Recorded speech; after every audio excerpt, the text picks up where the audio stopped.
sir. Good morning, everyone. I welcome you all on behalf of All India Agriculture Student Association on national webinar. The topic for national webinar is chosen as Challenges, Opportunities and Future of Agri and Allied Research and Education Post-COVID Era. In that, session first was on education, session second was on research, and today we have session third on policy aspect. We understand policy is not simple step. It needs different mindset, working in different aspect so that holistic policy can be formed. Draft formation, its transmission, review correction, again transmission and final submission to the government, where also different intellectual of minds works. So sometimes policy may take time, but it also depends on the case to case basis. We are very thankful to Honorable DG Sir, Director NIAP, DDG Fisheries Sir, Director IVRI, Director CIFE, Vice Chancellor PJTSAU, and Director of Extension Education who will join later the program,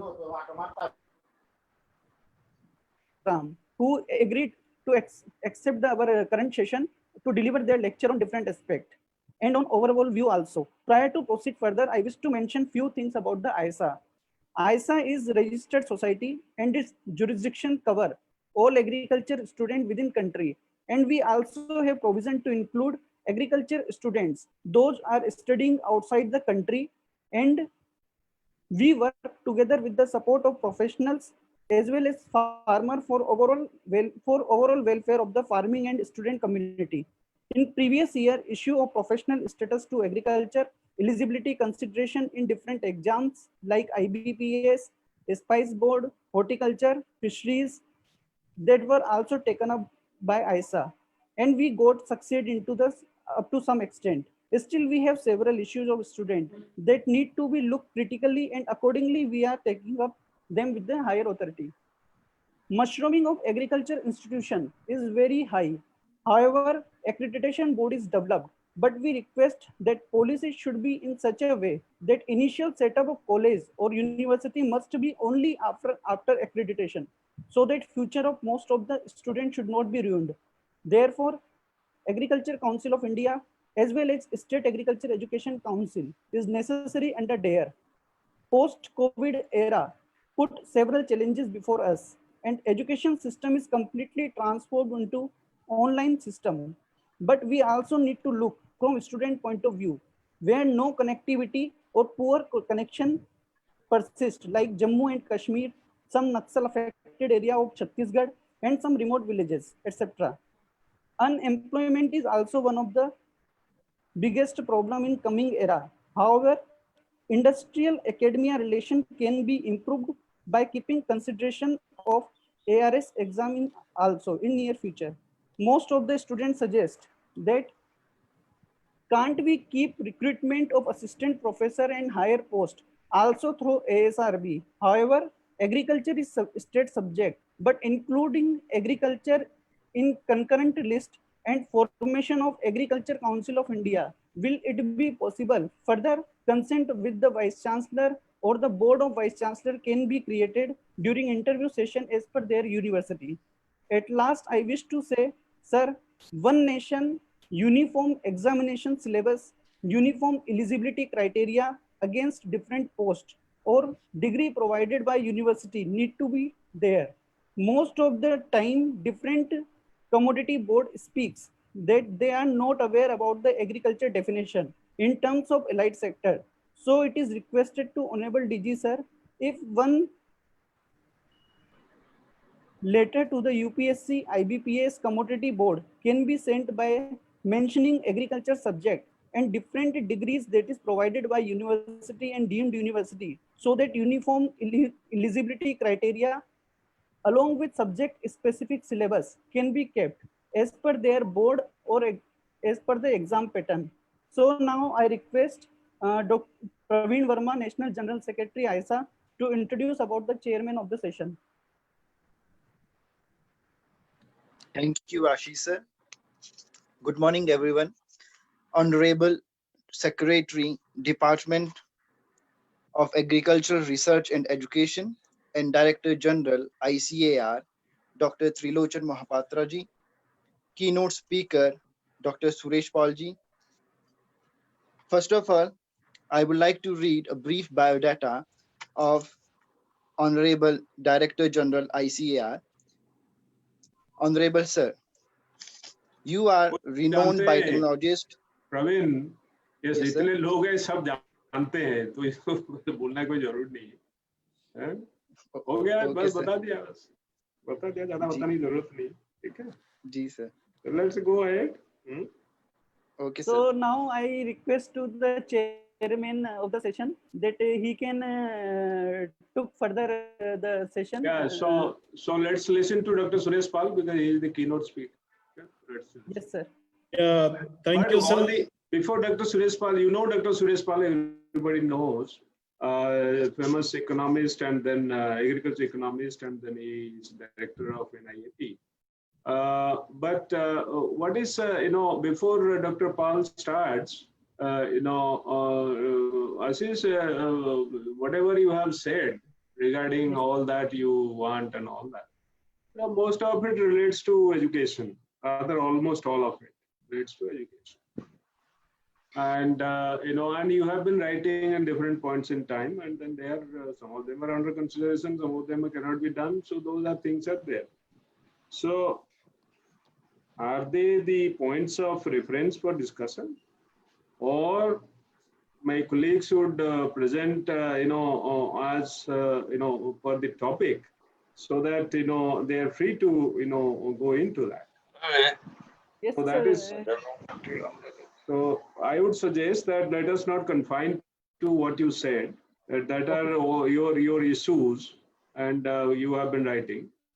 So it should be policy related to agriculture, and could be including education. So I think that way we would proceed. Okay. Okay. So Dr. Suresh Pal. Thank you, sir. Honorable Secretary Day and DG ICR, Honorable Deputy Director Generals, Vice Chancellors, esteemed speaker during this session, and equally important, the representatives or office bearers of the All India Student Association. It's really pleasure to share some of my thoughts on Indian agriculture in the context of COVID-19 lockdown. I will not be specifically speaking on the, let's say, the education policy or research policy, because this thing we have discussed several times. So what I am going to share, what Honorable DG has said, it is about the agriculture policies in the context of this lockdown, how we can take our agriculture sector further in the situation of such adversaries, and what the government has done and how those measures have really helped the agriculture sector and farmers to move forward.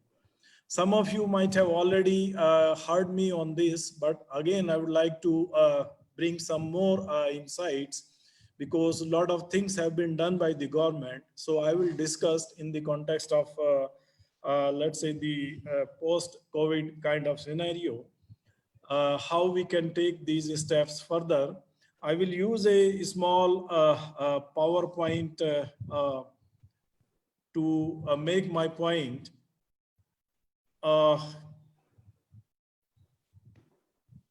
Ashish, can you allow this screen? Yes, sir. I allowed, sir. You can start. Okay, then let me just see. It's there? Yeah. Yes, sir.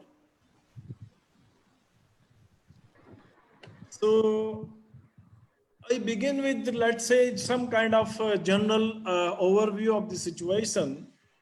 What are the things generally required for manage a crisis for a pandemic like COVID-19, and how we have really moved further to address this pandemic.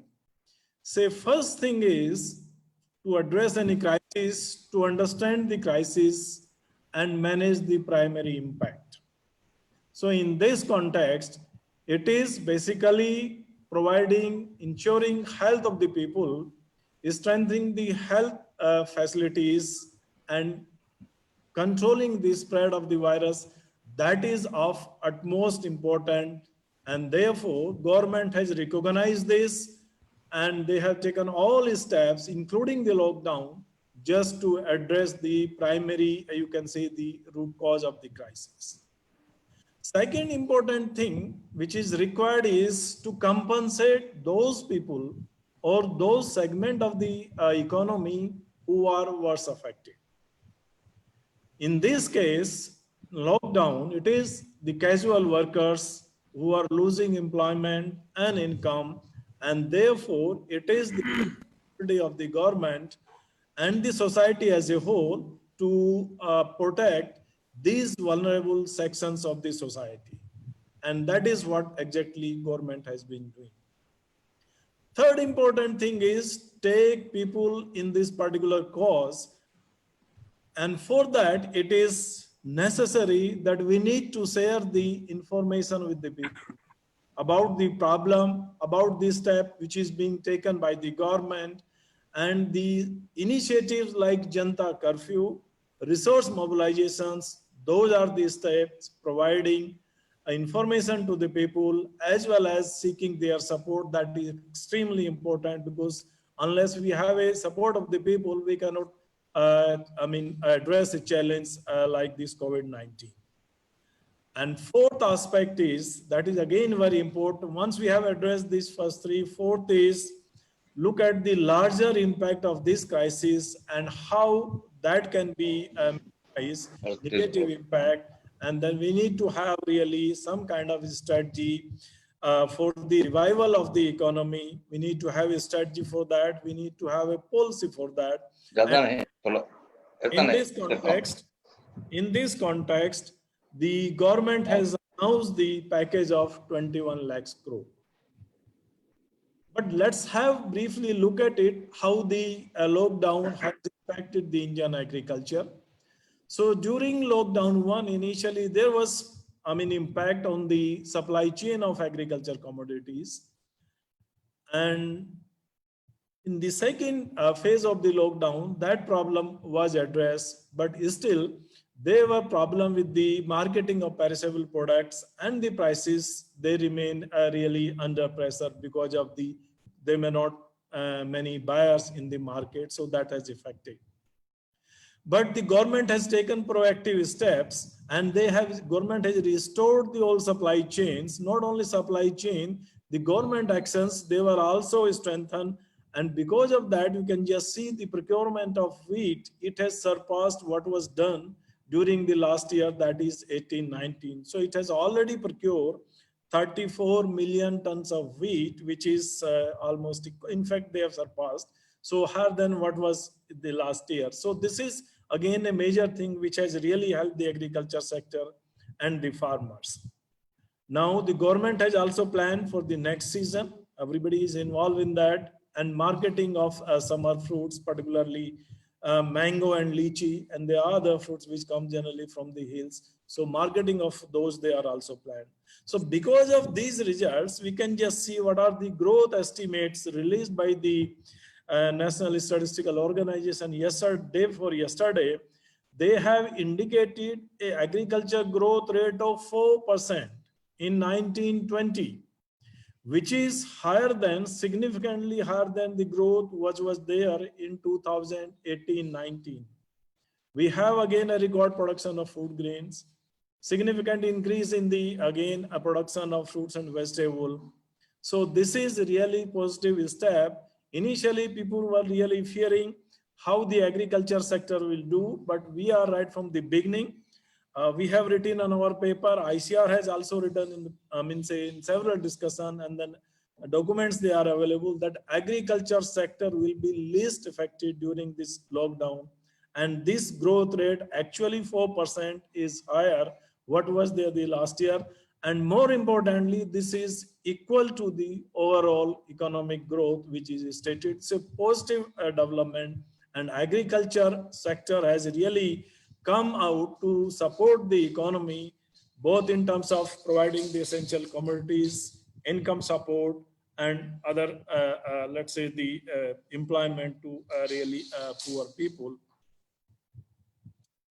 One thing again, which was really feared, that because of the this lockdown, there may not be these all particularly export chains, they may not be working, and there may be adverse effect on the agriculture exports. But in this graph, we can just see for all the products, in fact, they have really close to what was there, the export. This is in value terms, US dollars. So it was close what was last year, and we had tried to get the latest information also, that is also not officially released up to March 2020, and all agriculture exports, they are close to what were there in 2018-19. So domestic markets as well as export market, that has been they have been really working, and the major worry was there that if export chains, they are not working, so we'll have more availability of product within the domestic market, and those that may suppress the prices and farmers may suffer. But here clearly we can see that the exports, they have done well, and we can just see that the essential the export value chains, they have been maintained. One thing we can just see for the agriculture sector, the demand for commodities for a particular sector, that is mostly from the hospitality, that is hotels, all those things, restaurants, food away from home. So that demand, in fact, this has for last 2 months, this had disappeared actually. So that is a negative kind of development, but this was, you can say, partially compensated by the higher allocation of grains, food grains, under the public distribution system. So that is what the government has really done. Then government has also focused on the particularly this, what I said earlier, the supply chains, transportation, storage, and cold chains. So the government has focused on this, they maintain it. But what is again required now, because the government is focusing on this farmers producers organization. So we need to encourage them through using a different kind of platform or direct marketing, so that they are able to aggregate the products and bring even to direct the consumption areas, let's say the metros, wherever the farmers can come, so that there is no pressure on the traditional supply chain. So all supply chains or all options, they are open, and it's very important to provide really access to farmers so that they can come to the market. Then ENAM is a major program of the government, and therefore it should be extended, it should be strengthened. So more mandis, they can be connected, so that farmers, they have information, they can bring the produced to the information. That's very, very important. Government response, in addition to this, is continuing or strengthening the supply chain. There are some much more, I would say, the important government response. First is what is announced in the package about 1 lakh crore is strengthening market and rural infrastructure. I'll be speaking further on this. So that is a major initiative of the government. Then another major initiative or major reform of the government is a central law for price and quality standards. The government has been discussing for quite a long time that APMC, they should be abolished, farmers, they should have freedom, but that was not done. Now the government, and because agriculture is a state subject, so it was left to the state, they have to enact these acts. But the progress is, I would say, not as per the expectations. So now the government is trying to bring a central law so that the farmers have access to market, they can sell wherever they want to sell. So this APMC business, it will be, let's say, it will be done away. Third important thing which the government has done, actually all agriculture commodities, they were covered under Essential Commodity Act. And that has implications for storage, purchase, there is a particular stock limit, all those things. So sometimes the private traders, they were not really participating to the extent they wanted to participate. So what the government has announced in the economic package, that they have deregulated this agriculture food products from Essential Commodity Act. So that is again a big departure, significant departure from the past, to improve the marketing infrastructure and marketing regulations to provide the remunerative price to the farmers.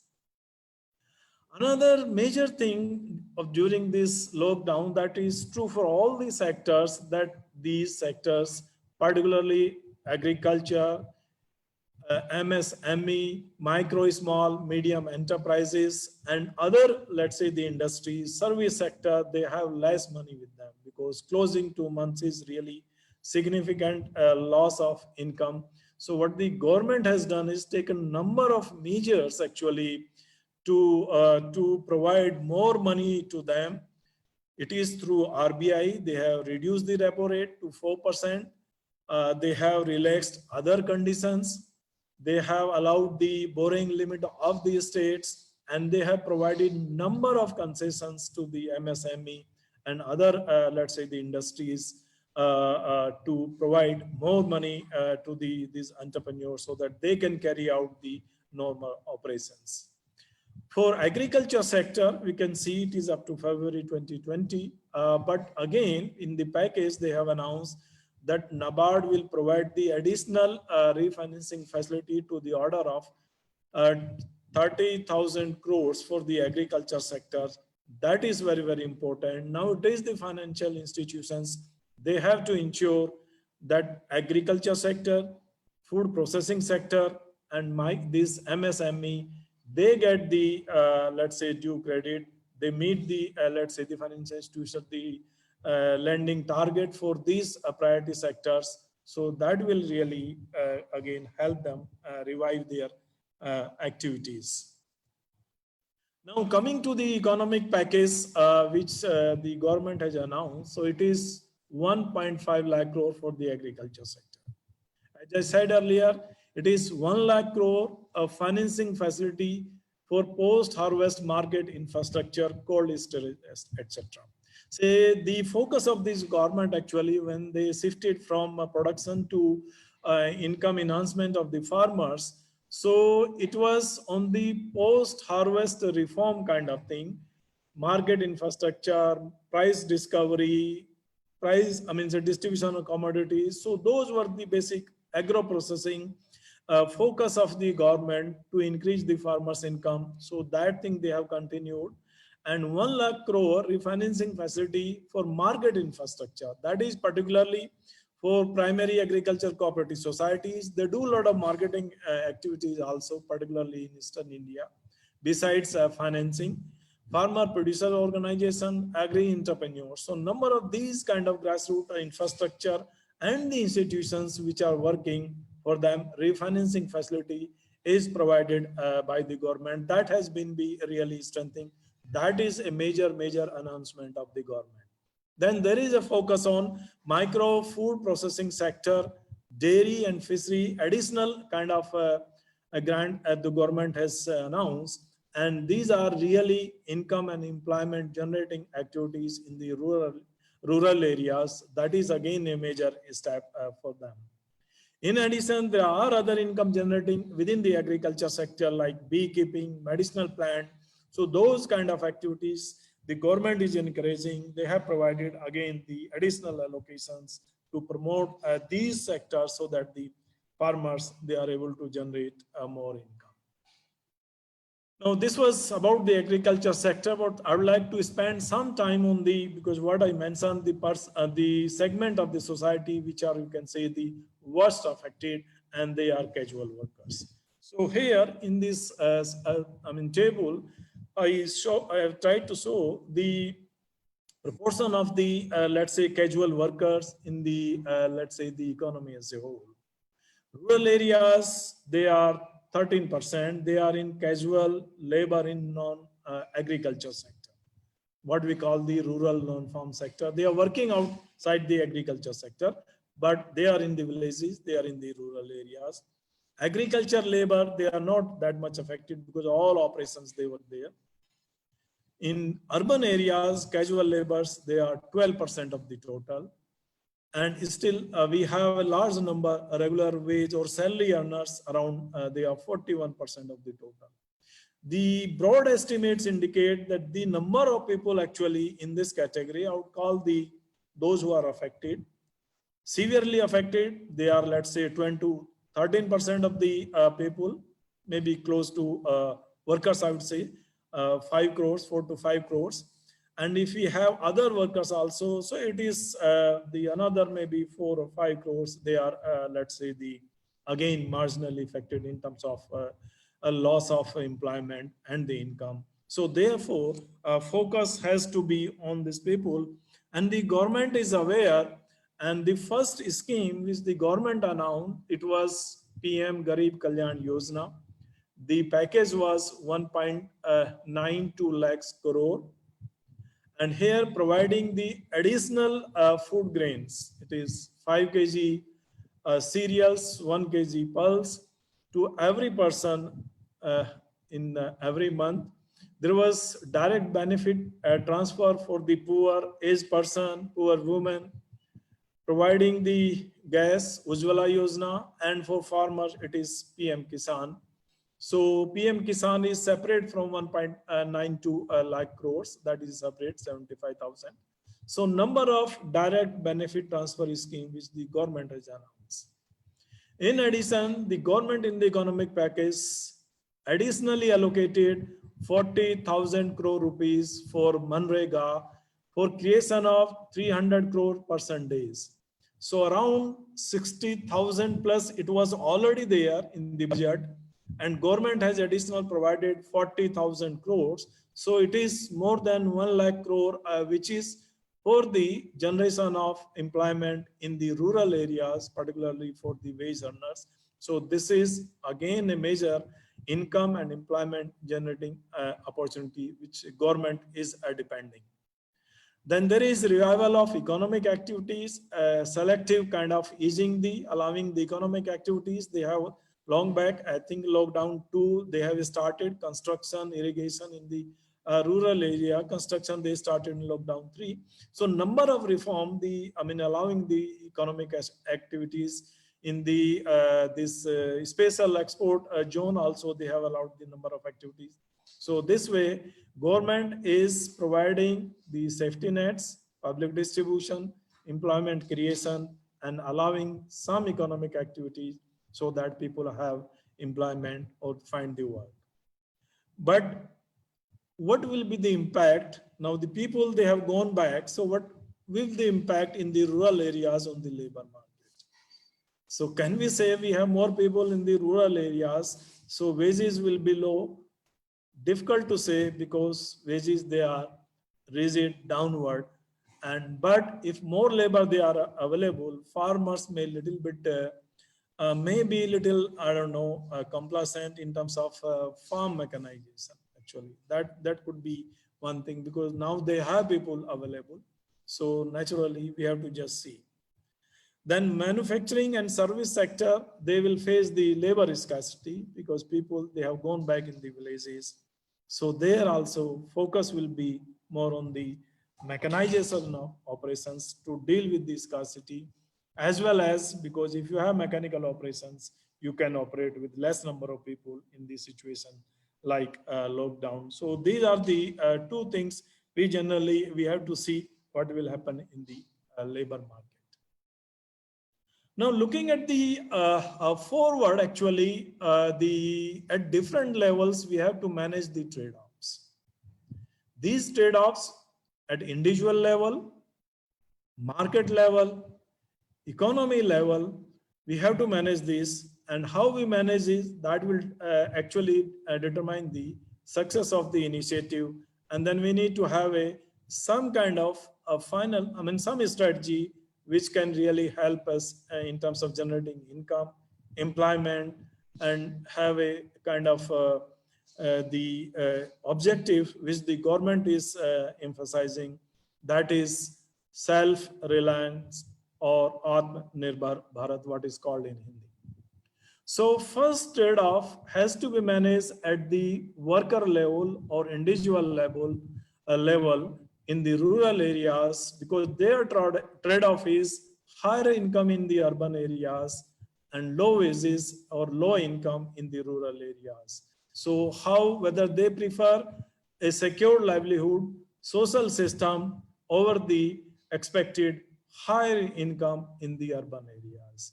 In economics, actually, what we witness during the development process, that labor move from primary sector to the secondary and tertiary sector. That is, those sectors they are growing, people migrate there. But here, now we have a situation where there is reverse migration, and it is the decision of these workers, what they prefer, that will determine how we actually move forward. Second trade-off is basically look at the international versus domestic market. So self-reliance versus export-oriented growth actually. So earlier the economic philosophy, what the most of the countries which are in transition, they followed the export-oriented growth, let's say the strategy or approach for development. But now, whether the focus will be more on the self-reliance or export-oriented growth, or how we manage this trade-off or this balance, that is going to be again decided. Because some of the, let's say the exporter, those who are affected or the farmers, they will say better to have a secured market within the, let's say, country. Some may will say, okay, fine, we manage the exports. So why not to have higher prices, higher profit if we export the, let's say, the agriculture commodity. And this is true for all the sectors. Third thing is, again, a trade-off, economic stimulus for economic revival versus management of the fiscal deficit. Say the economic stimulus, which is announced by the government, it is 10% of the GDP. And it is much higher than other even developed countries. Some they have taken 5%, some they have taken 6%. So 21 lakh crore package for the economic revival. So is this, I mean, say package adequate? And if, let's say, the government is planning to have some more money, so how it maintains the trade-off between the economic revival package and the fiscal deficit of the government, how it is going to finance? That is again a very, very important question, which government is actually thinking in mind. And therefore, in number of schemes, they have taken help of the, let's say, the monetary policy, that is providing more money through monetary policy or RBI intervention, so that there is really a stimulus in the economy. And my final point is, it's important actually, this is some kind of, you can say, the time where we can plan that we can have the rural innovation hub for agriculture. Agri entrepreneurs, we can call it, even agriculture related. The government has announced the food processing industry and other agro industries, or maybe other industries where we have more people, more labor, more facilities. So we need, can we develop the rural innovation hub for agriculture, industry and services? This is cost effective for the industry, income generating for the poor, and it is more inclusive in terms of providing the job opportunities to the workers. So that way we'll be able to, we can have different rural innovation hubs, different clusters actually we can develop, so that these kind of industries emerge there and they generate more income and employment in the rural areas.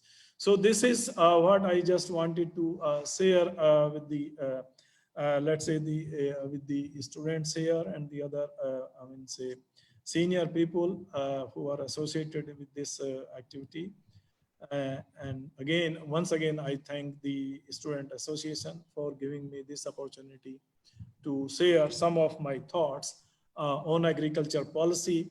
I have not discussed so much about the education, but look at the hardcore agriculture policies, which are important, which can help really taking agriculture sector further. Thank you very much.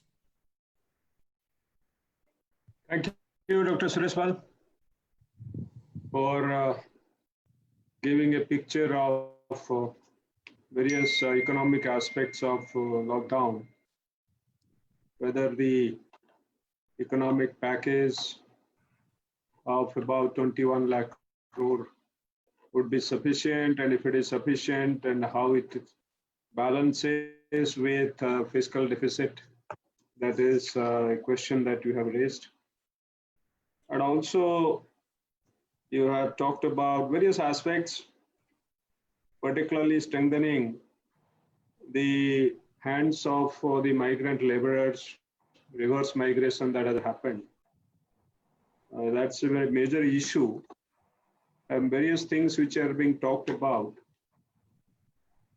And how do we really manage them, and how long?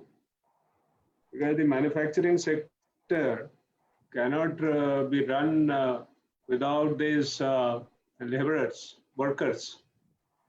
And you can't retain them completely in villages anyway. And if you retain them, the manufacturing sector would collapse actually. The industry would collapse. So they have to anyway go back. And whether they will go back in reduced number, or they would 100% will go back, or they would be here retained completely in villages. These are the questions, but I think to be pragmatic about it. So only a set of people would be reduced there, but anyway, those discussions can be held. And but then whosoever is left, and if we can manage a significant chunk of that people, those migrant laborers at villages, by giving a push to the rural economic activities, as you said, the rural manufacturing, and then marketing, processing, so all that, that would be a great thing. But how do we really do that? And so there are a number of other activities which are going on by the government, so I'll not really discuss those. So I'm sure those things would help further how to really engage them. Whether that would reduce wages in the villages, short-term impacts could be there. But in longer term, I don't think that would be there. So, because certainly many of them would go back to their respective places where they were working over a period of time once the industry starts functioning. So they would go back. So, but then still, this could be a concern at this point in time. Engagement through NREGA and all that, and providing a huge number of employments and engagements, that would divert many of those, not from agriculture operation to other operations. For instance, making roads and ponds and all those things, which are related activities, of course. So, but I do agree for a short-term manufacturing sector might get a setback because of labor shortage. That could be a real concern. And I'm sure that would be that is being looked at critically by the government.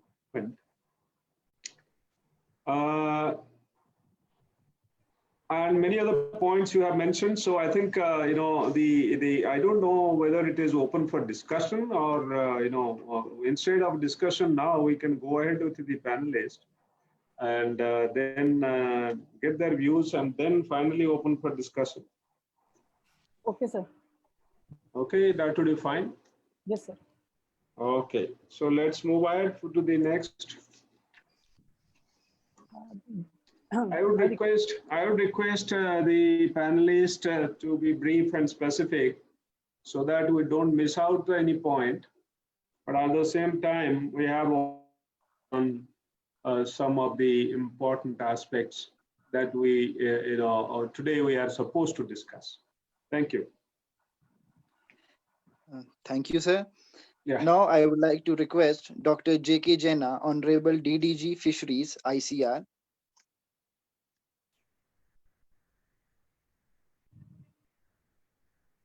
Yeah, Dr. Jena. So Dr. Jena, as you know, that is a renowned fishery scientist. Many many contributions to the fishery sector. Expert not only in fishery, and he also now has expertise in animal science sector. Quite a bit of contribution in animal science. And in the fishery sector, as you all know, that he has been director of the National Bureau of Fish Genetic Resources.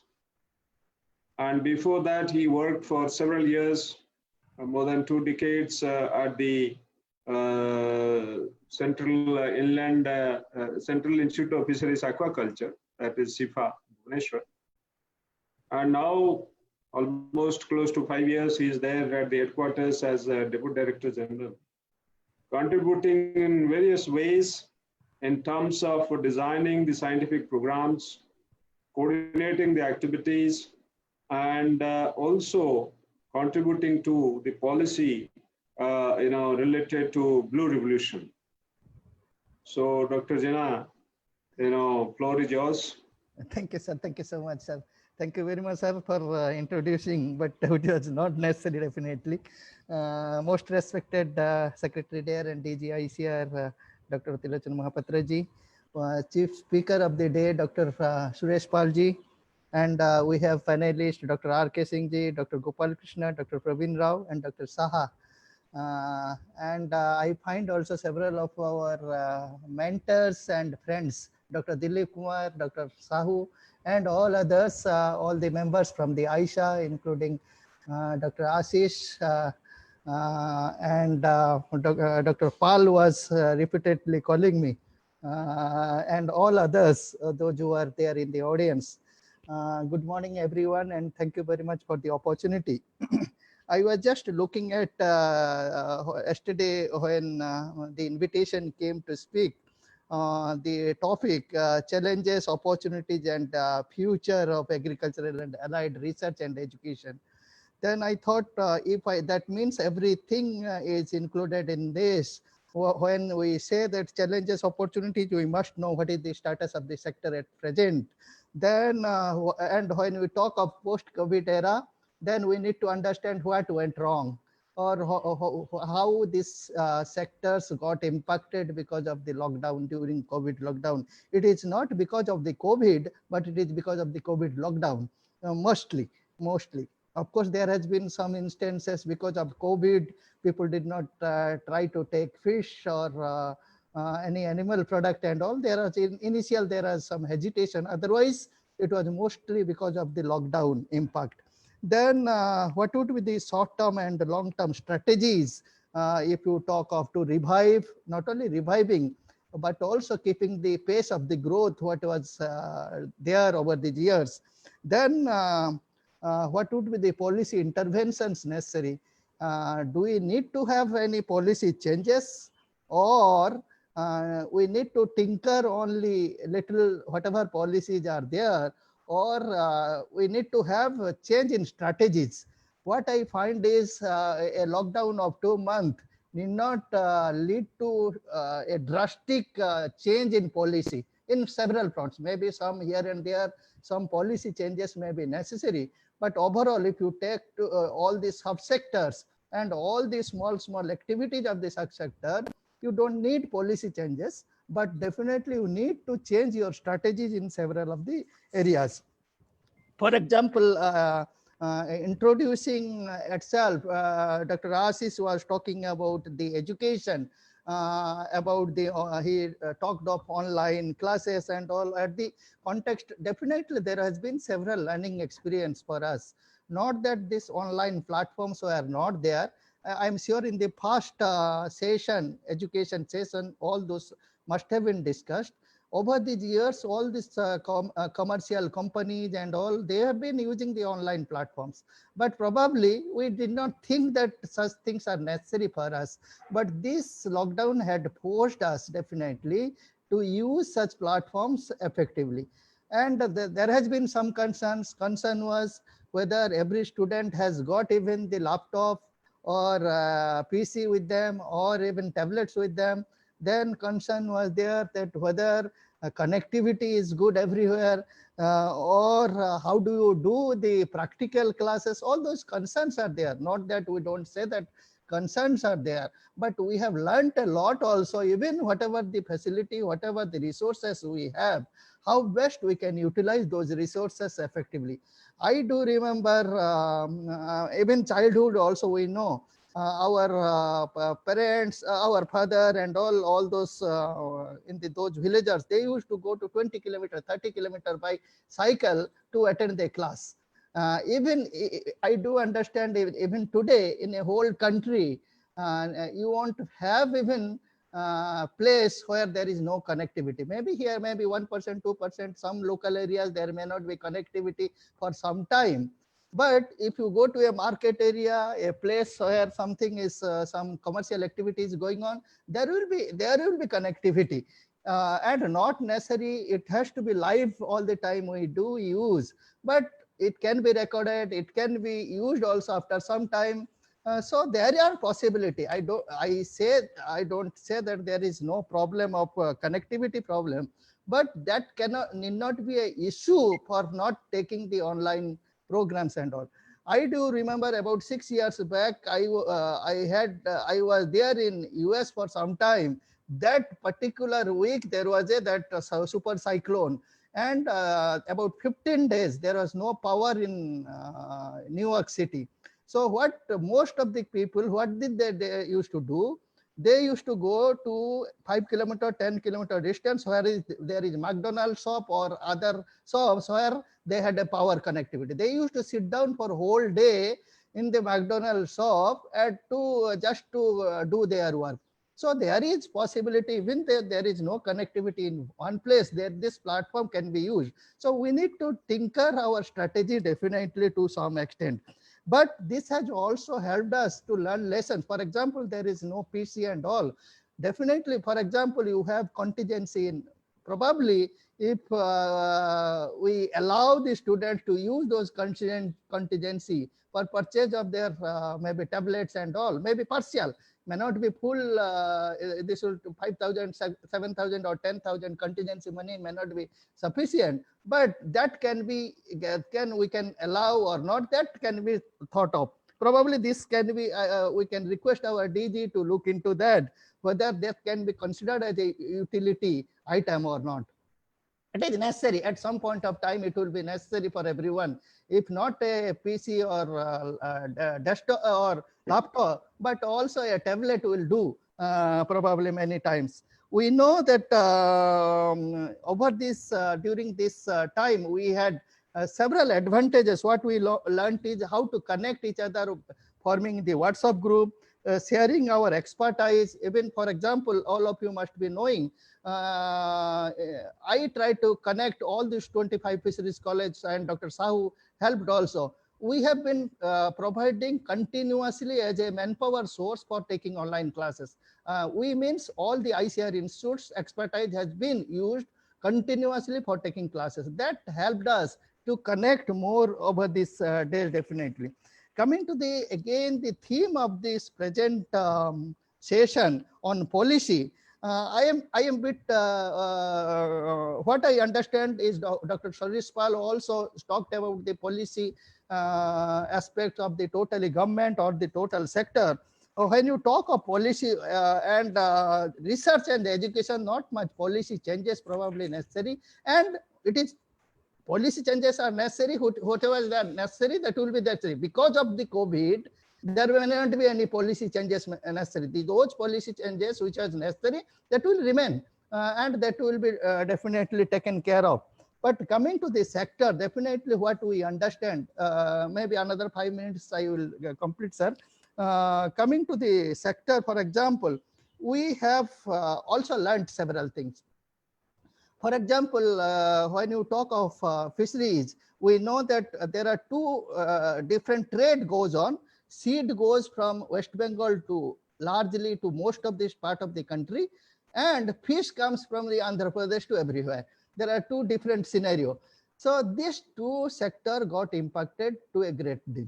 For example, because fish could not come about 2 months, even the second month, even they started coming, but it was only 10 to 15% level only.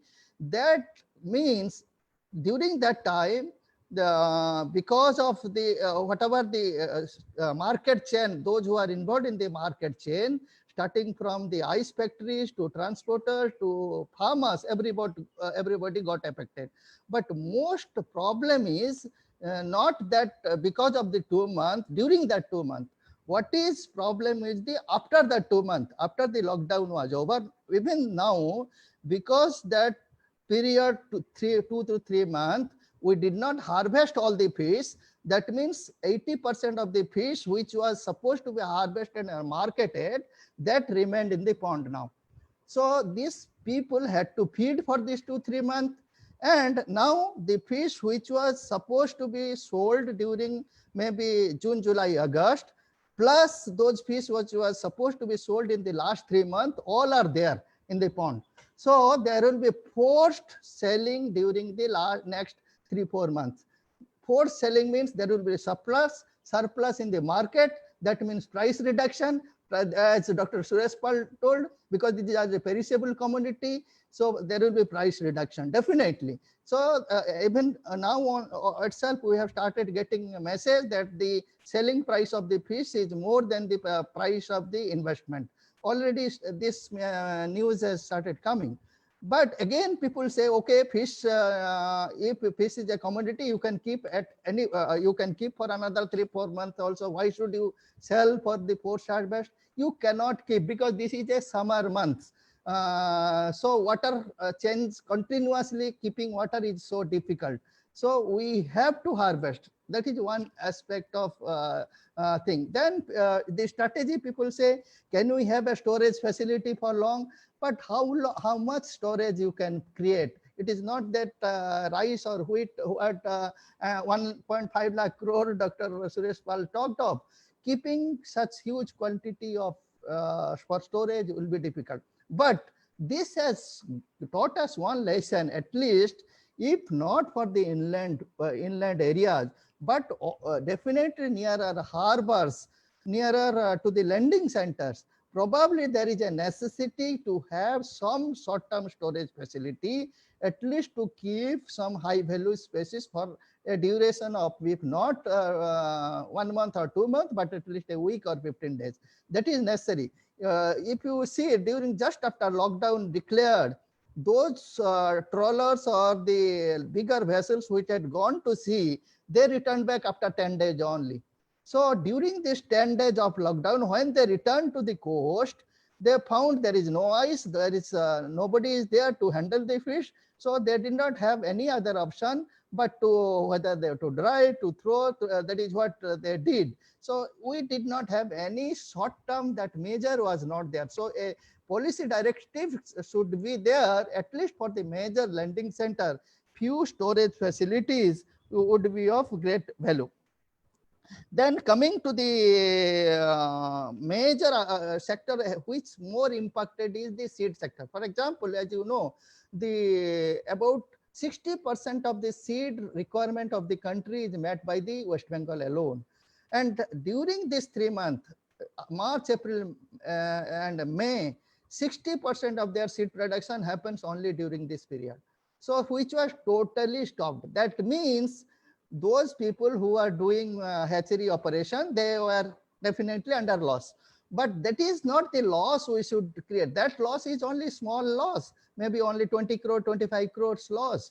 But the larger impact which is going to create because of the seed, which is about 40%, there will be reduction of this, at least 30 to 40% reduction of seed, will impact the total sector of freshwater sector, which was contributing 8 million ton of carp and catfish.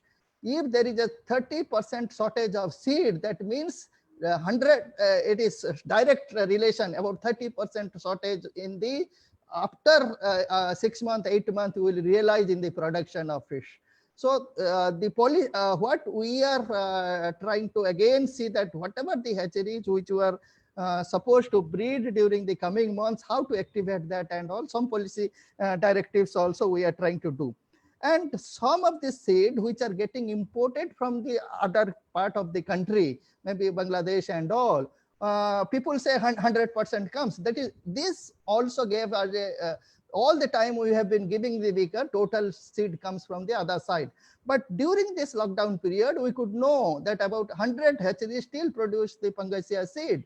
About, though this 40% seed comes, now the strategy should be how to see that this 40% shortage which comes from the other side can be produced, and strategies for making hatcheries and all are definitely important. One sector, another sector which was got impacted is the shrimp hatchery sector. You know, the total shrimp production of 8 lakh ton, whatever happening with the PNS, and 95% is the Banami only. And 100% of the brood used for the hatchery are coming from the imported, because SPF brood we need, so everything comes from the outside. During this lockdown of 2 months, not a single brood came to India. That means 2 months we did not produce any seed.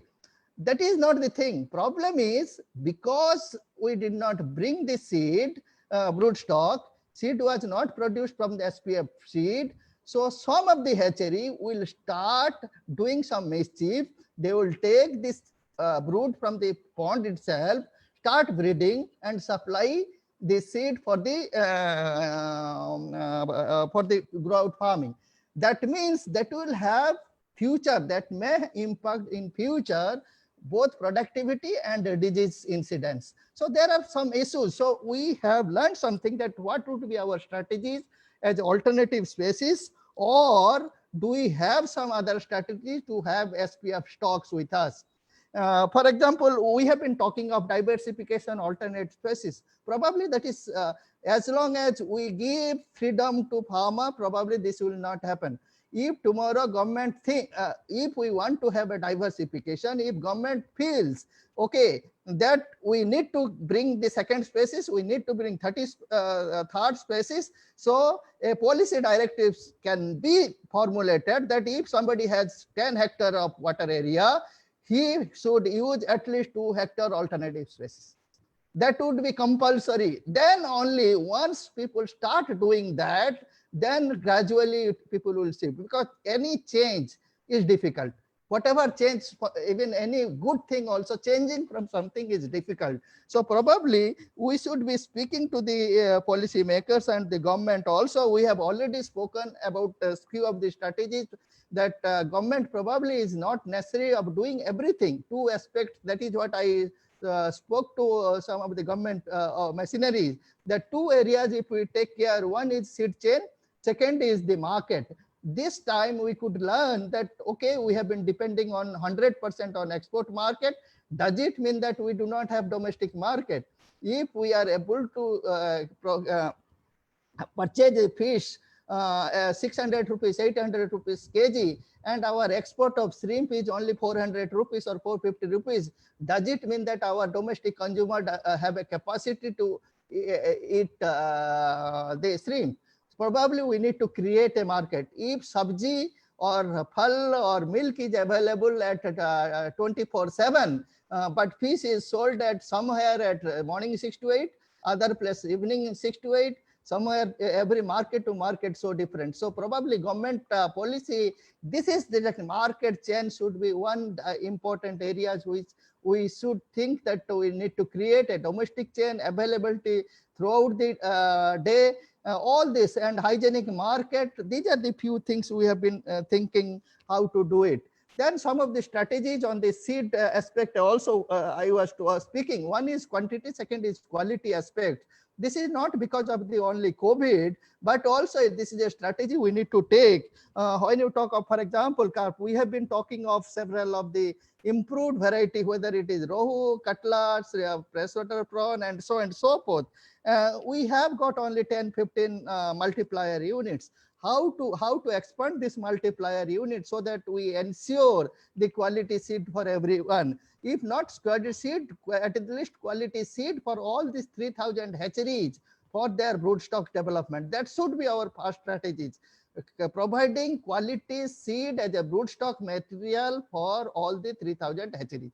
So if we start today, if for example, if we start today for replacing all, that means after 4 years only you will get fruits. Not now, because it will take 3 years, 4 years time, for 3 years for carp probably, and 4 years or 5 years for some of the catfishes it will take. So that itself will take time. And some of the strategies like cryobanking facility, or like mass scale use of the cryo mills, which we have already demonstrated in about 10-12 hatcheries last year. Probably we need to consider as a government, like that of livestock. We need to also think of strategies of cryobanking, large scale cryobanking facility. We don't say earlier cryo preservation, we are talking of only straw, single straw. Now we are talking of cryo vials of keeping even 10 ml, 15 ml in one vial itself. So those some of the technologies have been also in place. Then one of the major area, probably the strategy what we need to do is the leasing policy, whether it is freshwater. Even 30 years back when we were studying, that time leasing policy was also an issue. Even today that remains today when you talk of again public water bodies. When you talk of cage culture, we have been our DG Sahab also is very much aware about the leasing of the coast areas. We know that we need to expand in the mariculture area, but leasing of a coastline of, if I want a 10 square kilometer area, who gives that lease? Is there any policy? Of course, the mariculture policy document has been already in place. I'm sure within a 6 months or 1 year, something will come. That is what we wish. When you talk of again increasing, for example, from 3,000 cages at present, we need to increase to about 25,000 cages in the next 5 years. Just a small change, maybe 10,000 tons to 1 lakh tons if you want to do. Okay, you can invest. You can do it. If you have 3,000 cages, you invest 10,000 cages or 25,000 cages you do. But that is not possible even if you want to invest also, because from where you will get seed, from where you will get that copia, pompano, sivas and all.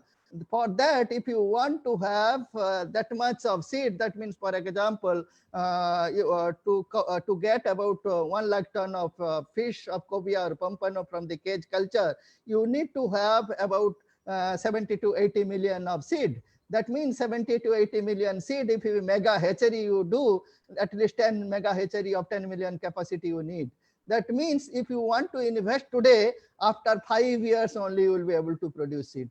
So you need to have a just short-term strategy. You will not do. People say, well, okay, today you have 3,000 cages. Next year I will make 6,000 cages. I will invest. You will invest in cages, but if there is no backup of all those things, probably it is not possible. I have several things to say, but another 1 minute I will close. I think I have taken more time. For example, some of the areas in the capture fisheries, tuna, for example. You know that yellowfin tuna, we produce about 50,000 tons of yellowfin tuna. And do you know how much price we sell? $1 to $1.50. That is the price we get, because by the time we receive at the coast, the quality of the tuna is so bad, you cannot sell at even $2 per kilo. So what strategy we say is, for example, our neighboring country like Maldives, Sri Lanka, 100% tuna is exported, and the price they get is $6 to $8 minimum, $6 to $8 price. If you are able to send the Sosmi grade, that means $30 to $50 per kilo. Otherwise, $6 to $8 per kilo. Which, for example, Lakshadweep and Maldives, how much distance it is, and Sri Lanka and Andaman, how much distance it is. Still, this is the price we get. What the policy intervention we are suggesting to the government? We do not have long liners. We have been harvesting the tuna only from the trawlers. And when you get by the trawlers or gill netters, the quality becomes so bad. And you do not have the long liners to have a storage facility. or a fish hold facility. If you convert all about 500 trawlers to longliners with fish hold capacity of about 25 tons with the refrigerated seawater of about maybe 2 ton capacity, probably you will be able to convert this 50,000 tons for $2 fish to about $6 to $8 fish. That itself will be a huge change necessary. Government is looking for 5-fold increase in the export. If such small strategies we do not take from every subsector, probably it is not possible. We need to look at every subsector, whether it is seed production, whether it is growth production, whether it is the health management, how prepared we are. Only when the COVID came, then only we would realize ICMR is important. We could realize the doctors are, some of the epidemiologists are important. So probably till today we did talk of surveillance system. Never we did gave emphasis. Probably it is time for us to have a better preparedness, better emergency response system in place. So then only the sector can grow. As I told, there are policy intervention necessary, but probably more of strategic change is necessary than that of policy intervention. Thank you very much.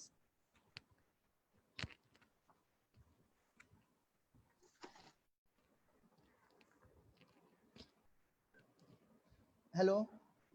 I do not know. Thank you, Dr. Jena. Thank you very much. Am I audible?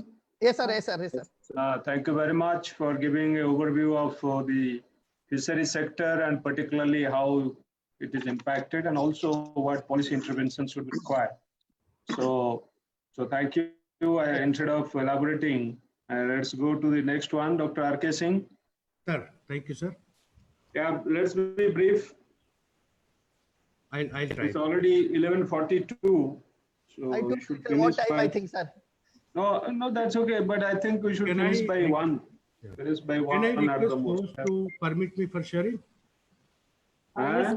Host to kindly permit me, Ashish. Yes, Permit sir. me for sharing. You have disabled me. Sir, 1 minute, sir. Okay.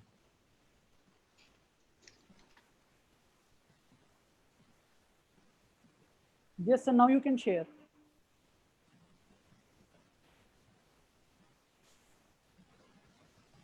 Are you able to see? Are you able to see the screen? Sir, it is sharing now.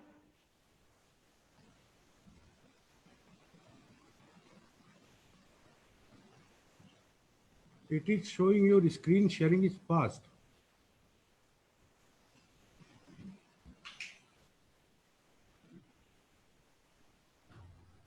अरे भेजो जल्दी.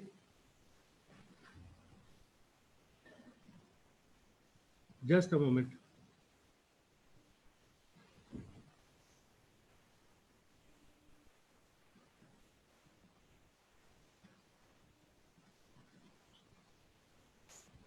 ये देखो pause क्यों दिखा रहा है ये?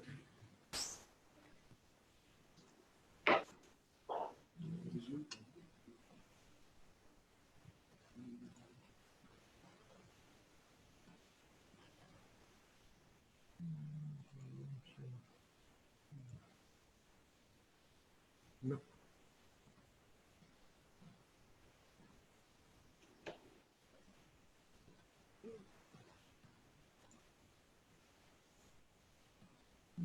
ये वाला ये वाला. Yes, sir. Now we can see. Okay, thank you.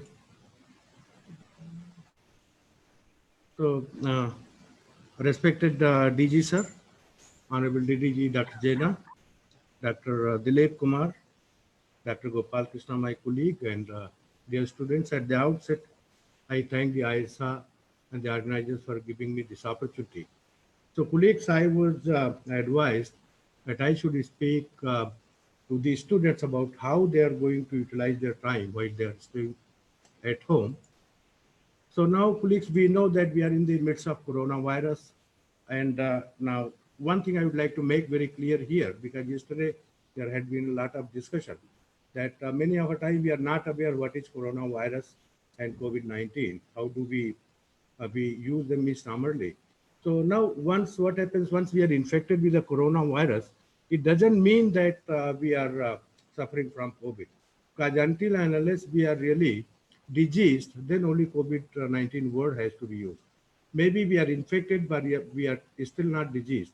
We are not showing any symptoms which are really responsible for a very serious health problem. So merely infection with the corona is not COVID.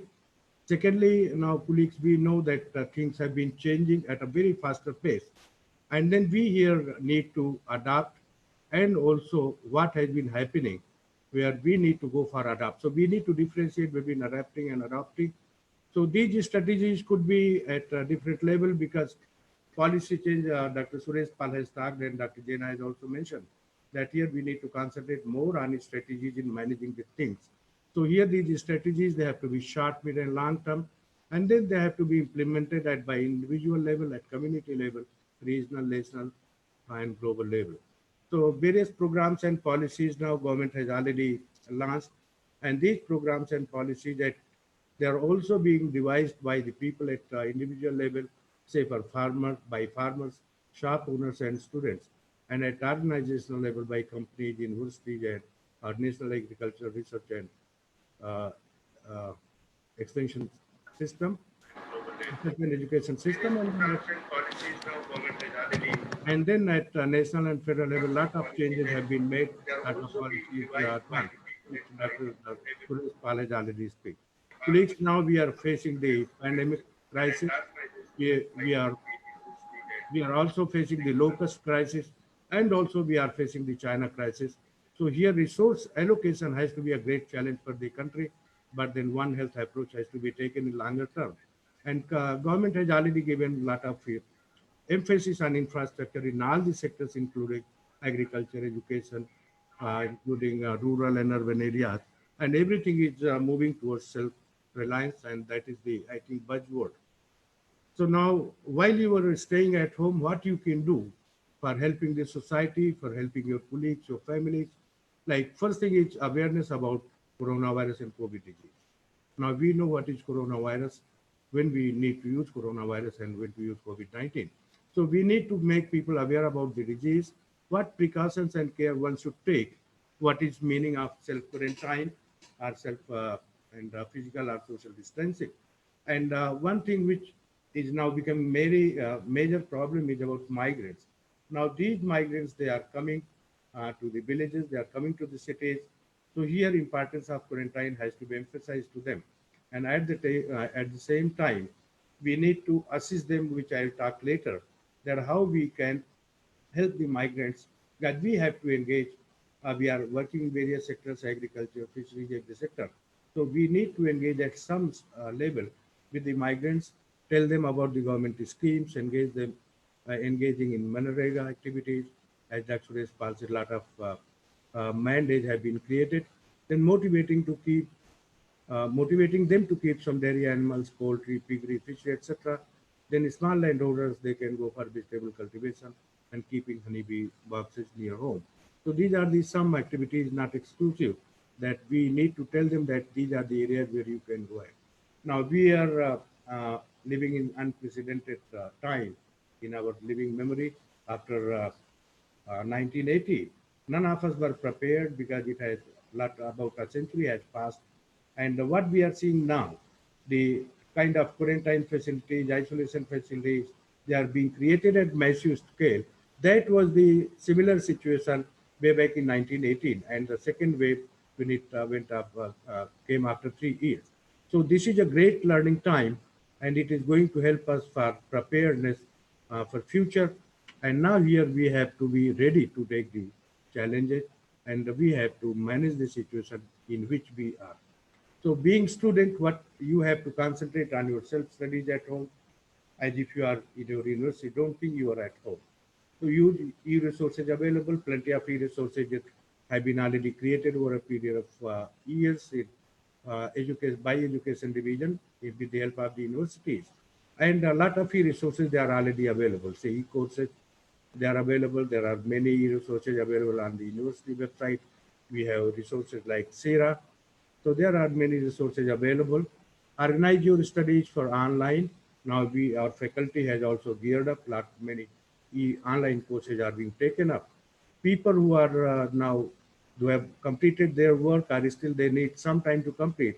But you can start writing your scientific papers if you have completed your research, but you can also start writing your thesis, even if you've not completed your research. Whatever work you can do sitting at home using the digital platform, you have to go ahead. Now, a lot of activities now they're focusing on in terms of research towards contemporary research on coronavirus in terms of development of vaccines, diagnostics, therapeutics, and many other strategies. So here, this is the time that we also should concentrate on coronaviruses related to animal science. And in this uh, view, our Honorable Honorable DG Sir has taken a very early step wherein now we have prepared a lot many projects which would be taken up, and by Tuesday we have to submit those projects by 3 institutes majorly who are working, IVRI, Nissan, Gopal, and the NRC quite. So here is students, because they are part and parcel of the research, so you also need to think about what are the contemporary areas which you can take up for your research for students who are yet to decide their thesis. So online classes and webinars, now they are regular activities. You are already submitting your assignments, etc. Quiz midterm have been over. ORW pre-thesis, now we have already issued guidelines for thesis submission. Soft copies can be submitted. Evaluation will be again online. Final viva exam again online. And then emphasis on smart classrooms and digital infrastructure in academics again got a strong push, and we have been asked to upload the funds required for creating more smart classrooms and digital infrastructure for online classes, etc. So we have already arranged the internship for veterinary graduates who are now in final year in the nearby hospitals. So colleagues ICR and including education division, they had been dynamic. A lot of changes in recent times, in last 3 months, they have made, which are beneficial to the students and also to the faculty. And this Go Digital, it has got a lot of push. Again, our DG sir had been always emphasizing to us, but now this situation has given fresh impetus. What DG sir has been emphasizing for quite some time. Now it is happening. Now, once you are at your villages, now Dr. Suresh also mentioned about that the marketing has been impacted a bit because of the lockdowns, and it had been now fourth lockdown today will be over. So lot of vegetables and fruits, they have been not been sold as they should have been, including some export has also been affected. So now one thing which you compare with the abroad, now small shops and markets what we have in India, they have helped us to survive in a much better way in comparison to the other people.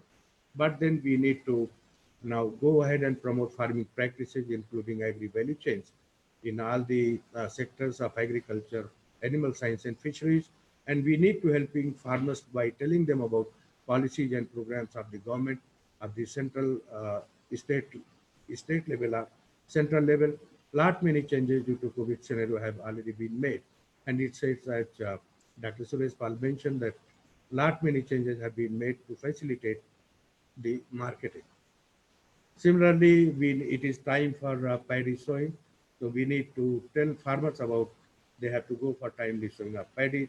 They need to go for huge custom hiring facilities, organic agriculture, animal husbandry, etc. And students now who are in their final year of undergraduate or postgraduate or doctorate, they can also think of using the startup entrepreneurship, the avenues which are now available through RKBY Raftar and incubation centers, and may think of starting some startups. That would be a great idea. And the RKBY Raftar, Samriddhi, and Navodaya, they are the schemes where you can get a lot of push. Now, coming to the animal science for livestock keeping, fodder scarcity is a problem. So now it is the hot weather. So we need also to tell them that green fodder and sufficient fodder, including green fodder, has to be provided, and they should be provided with shade, clean water, and day-to-day care. Being in the field, you can advise them how they can go ahead. And one major push had been by the DADH that livestock services, they have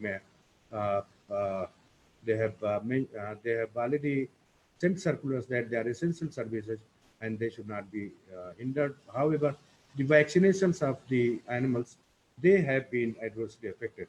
So this is the time that whenever vaccination is resumed, you need to tell the farmers about the usefulness of vaccination and that they are the programs which are fully supported by the government. So they should go for vaccinating their animals for larger benefit. Now, you might have also read that major meat, chicken, and pork production facilities, a lot of people they had been affected, but that impact has not been seen in the small and medium facilities, uh, not reported. But hygienic production of this is not only imparted in terms of COVID, but also the product. So we need to tell them about how to go for clean milk preparation and preparation of other products which are clean, including fish, poultry, eggs, and etc. Honeybees. Now this is summer time. So how to maintain the honeybees during summer time? It is need to be told to the farmers so that they should know what is the importance of honeybees, not only for honey, but also pollination, so that they maintain the honey wherever they are keeping boxes. So harvesting, storage, and marketing has been a bit difficult during this period because of non-availability of labor and also the lockdown issues. So timely harvesting is important, and most of the wheat, etc., has now been harvested, and people had taken physical distancing, masking, and hand washing procedures as had been advised by the respective governments. So you need to tell them about whatever they have harvested till they are selling, how to store them properly, including all the vegetables and flowers. They have suffered most. So now here you can help the farmers and for produce like pumpkin, onion, and garlic, how they can be stored for longer time so that they can get a good price has to be told to them. Similarly about milk and milk products, sale of wet milk and etc. And then can we think of now at this point of time, because there is now a lot of push for rural processing and also rural fraud food processing unit and infrastructure. So can we think of creating now FPOs and these students who are based in basically extension and other areas can be rope in few farmers, the rich farmers who can act as a nucleus and then create farmer producer organizations and then tell them about what are the various mechanisms for sale, including online sale. What we have seen that many farmers, they have used digital platform and they have sold their products to various people. So students now, this is the situation we are living in adversity. So take it as learning opportunity, and what we have seen, what is written in the books, this may not be totally practicable. So now this is the situation when we can really see the things with practical aspect and learn as much as possible as the things unfold, because it helps you with building your confidence. Now I'm showing this slide because now when we are in any crisis situation, we concentrate on only that crisis. This slide shows that in last 20, since 2000, about 20 years, the research funding for coronavirus was merely 0.5% what is today. So if we are totally concentrating on corona and COVID and forgetting what are the other diseases which might come or what are the other crises which might come, it is not only the disease, not only the health, but economics, the social infrastructure. They are all very important, and now even government has realized that definitely we need to build up infrastructure in medical sector, in rural sector, in urban sector, in national security perspectives.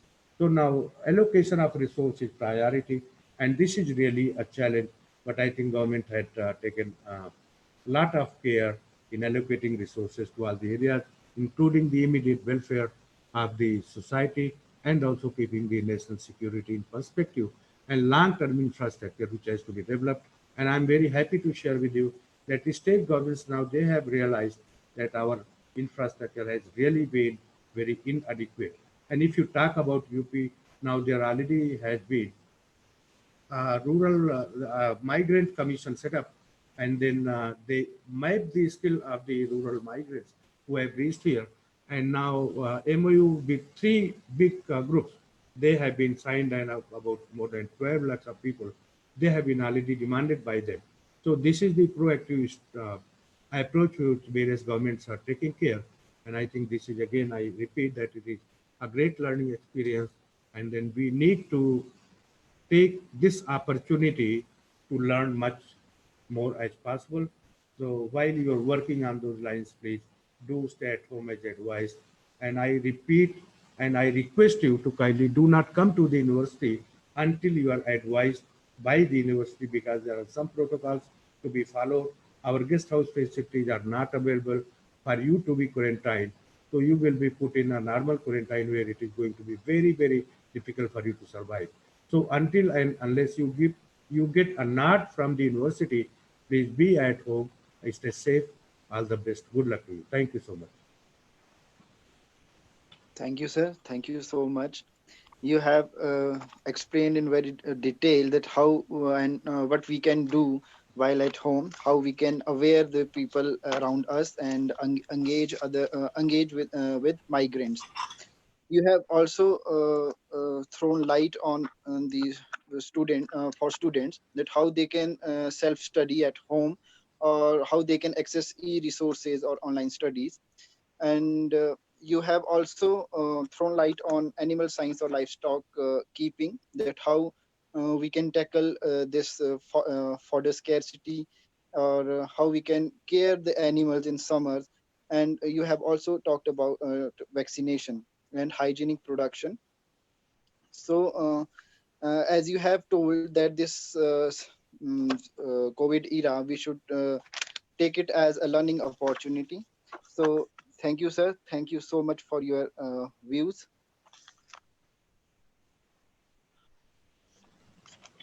Now, I would like to request Dr. Gopal Krishna, Honorable Director and Vice Chancellor, ICAR-CIFE, to throw some light on this session, that is policy reform for sustainable agriculture in post-COVID era.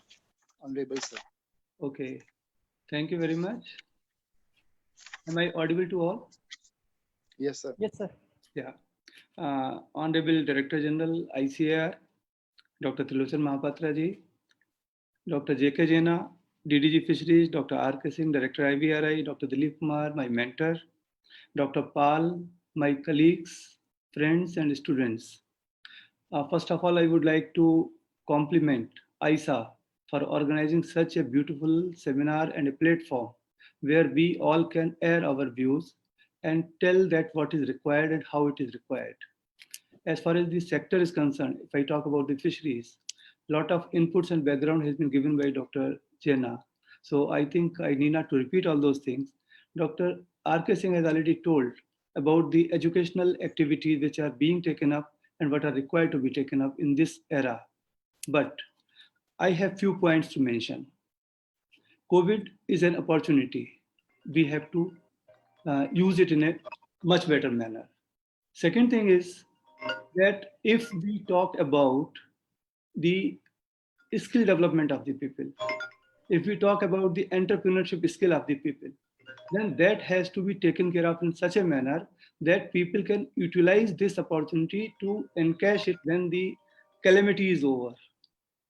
The point here is that as we were not knowing that what are the restrictions are coming when this COVID has come, it means that even now we do not know that what are the calamities are about to come tomorrow.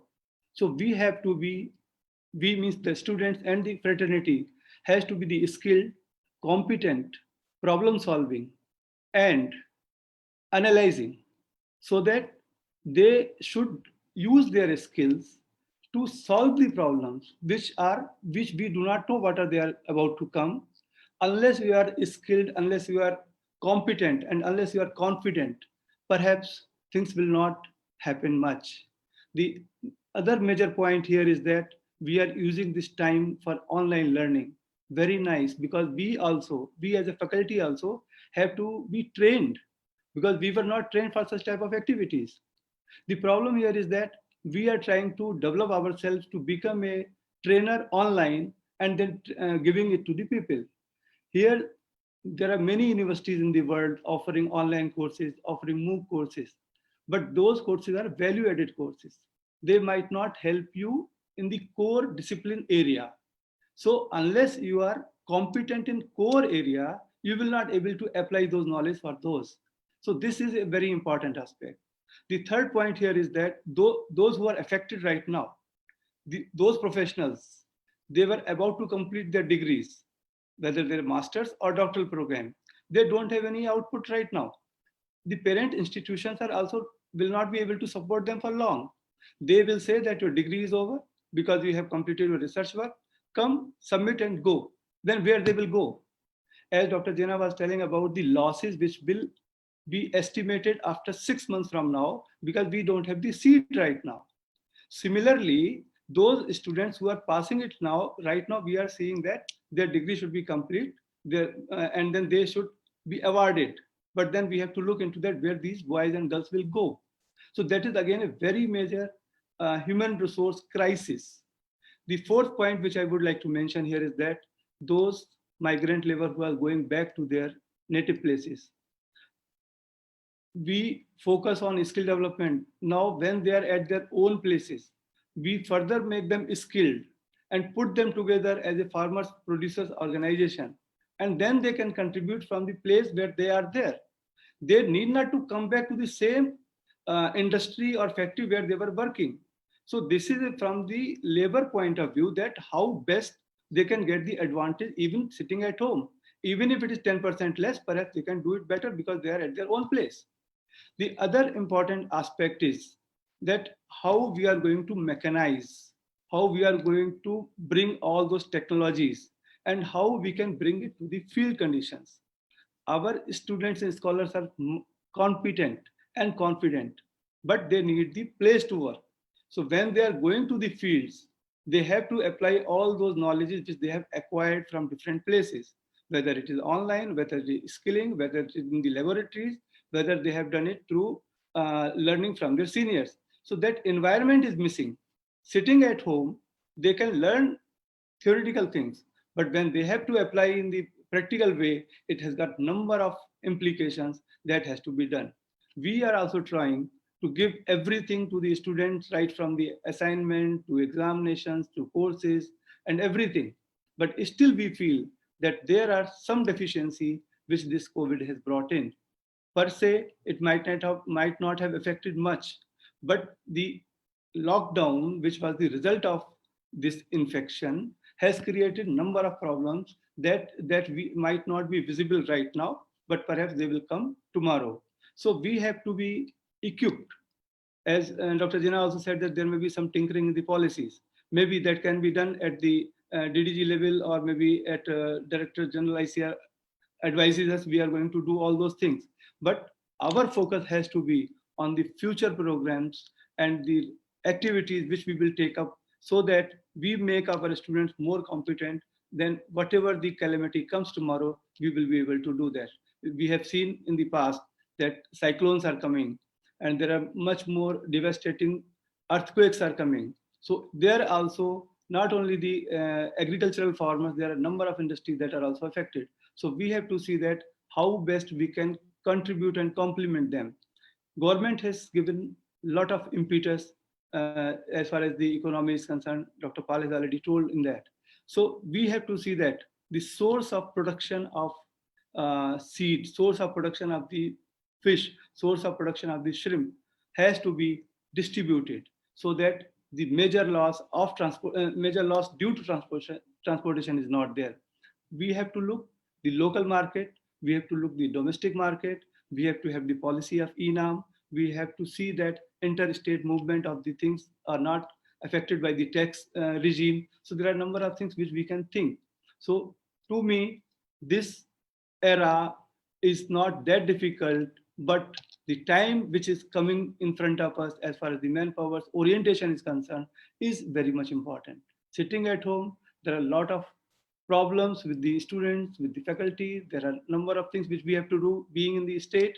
And if I say about the Mumbai, the most affected place in the country, and then doing all those things which are required to be done is really a difficult task. But not that difficult that we cannot overpower that, because we have the will, we have the confidence, and we have the eagerness to solve the problem.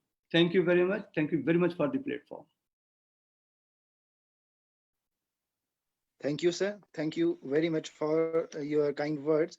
As you have mentioned that we should take this era, COVID era, as an opportunity, and as we all are engaged in online learning, and therefore students and faculty need to be skilled and competent.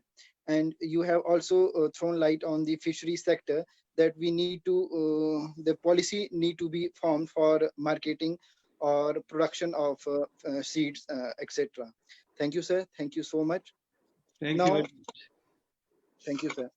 Now I would like to request Dr. Praveen Rao, Honorable Vice Chancellor, PJTSAU, to throw some light on this session. Honorable sir. Good afternoon, everybody. Honorable DG sir, Dr. Trilochan Mohapatra ji, DDG sir, Dr. Jena ji, Suresh ji, other dignitaries, students, all the distinguished scientists who are participating. Very good afternoon. First of all, let me thank the AIASA for giving me this opportunity to share some of my thoughts during these experiences, what we have gained during the COVID-19. I will try to share some of the points which have been missed by the earlier speakers. I will not touch the things which, but mostly my points would be based upon the action research which we have conducted during the COVID-19 period. So that I thought that that would be more relevant, and which will enable us to look at the things very pragmatically at the ground level. One thing what we have noticed is with regards to this digital learning, when we have done took the feedback from all the students, we noticed that about 4% of the students were not able to connect with us during the entire classes period. This is one point which we noticed, and as mentioned by earlier speakers, there was an issue with regards to, probably Dr. Jena ji has mentioned, that digital infrastructure at the village level where they are located has not enabled them to look at the, so what you call, connect with us. But however, we requested them come to the nearest student place, but we couldn't succeed that. This is one aspect which we have noticed. And another important difficulty which we have faced, what the feedback given by the students is, there is a need for us to define which part of the curriculum we should say allot or treat for online courses, and which component of the curriculum we cannot consider it for the online courses. So this is another important observation was made by them.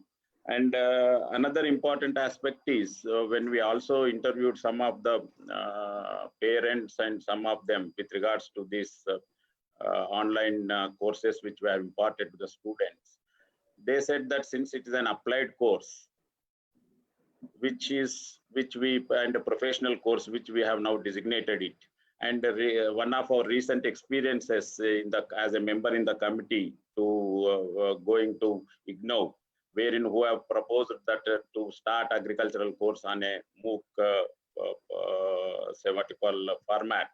So we noticed that this when medical and say what you call ours is mostly of a professional and applied aspect, how come we consider this problem would be there if we digitalize most of our curriculum with regards to this, and this aspect has to be looked at, the practical component and all that with regards to digital courses.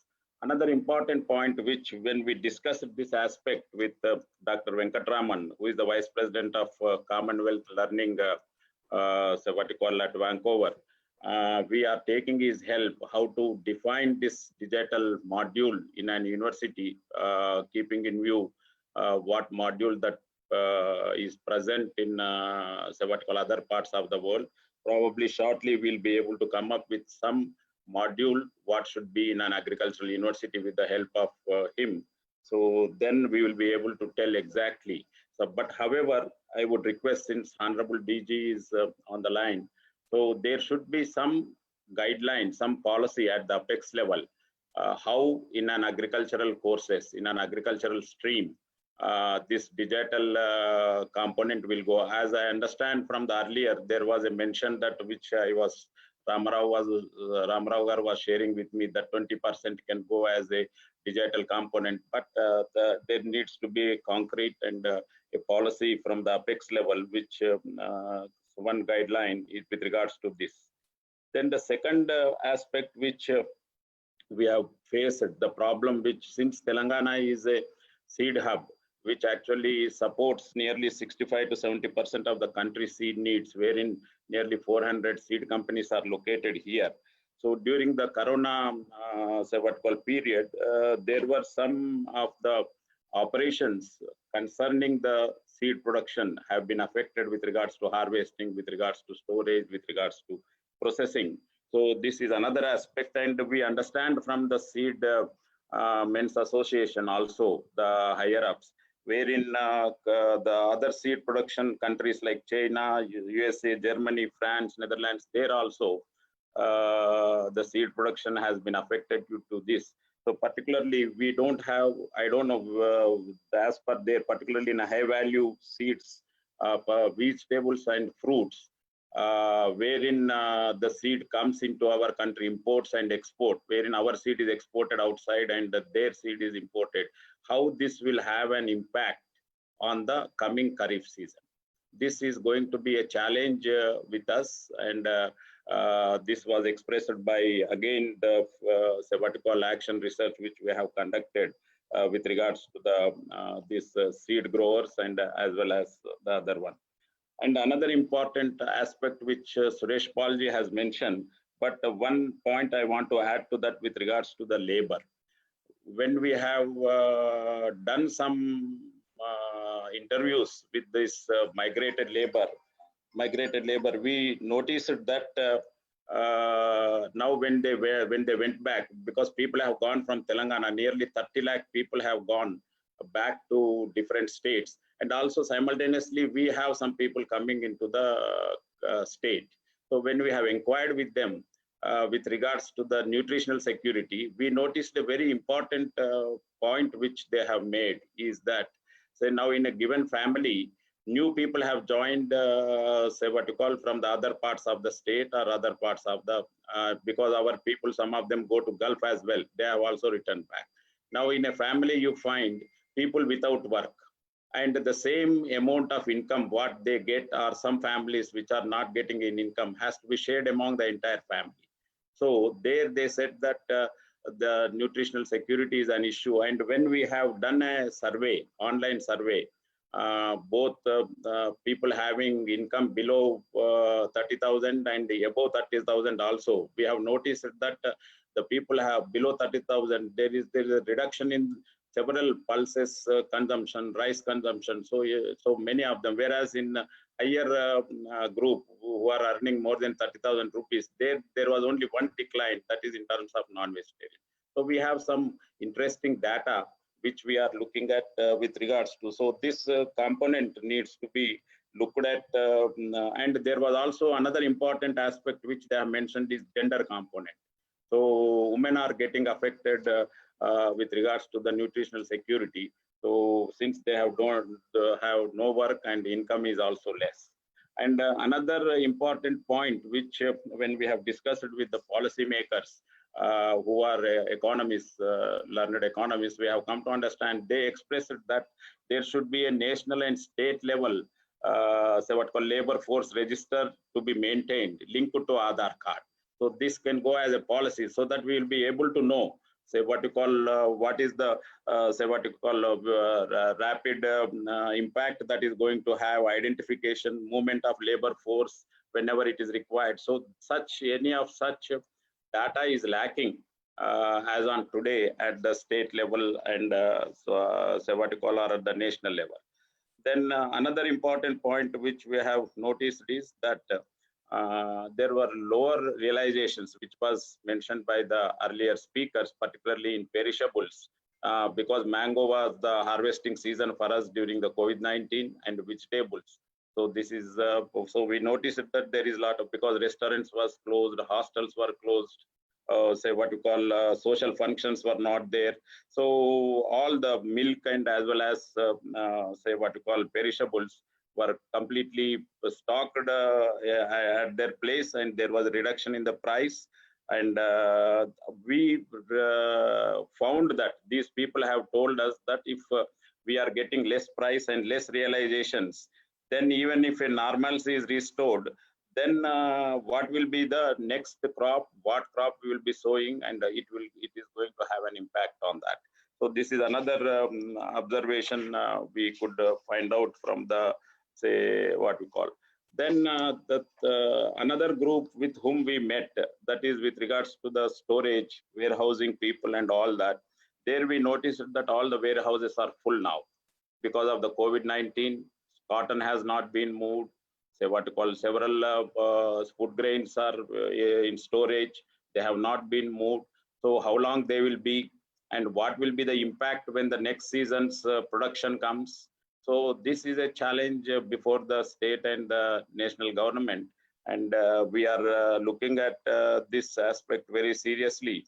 And we have also noticed that many of the farmers were not getting the required MSP, and the state has intervened to purchase nearly 65 lakh metric tons of rice at MSP, and FCI has purchased from us something like nearly 90 lakh metric tons of rice. So this is another component which we have to look at.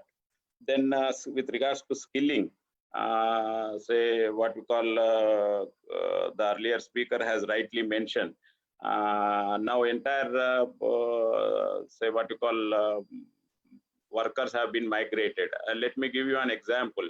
We have a cluster wherein huge mango orchards are there in one of the districts, Jagityal, and every year so what you call a vendor comes from North India with 300 people, and entire during the course of growing also good agricultural practices are imparted to him. But due to the COVID-19, he was unable to come, and the entire mango has been collapsed. So now it appears that, say, we cannot depend upon all these migration labor.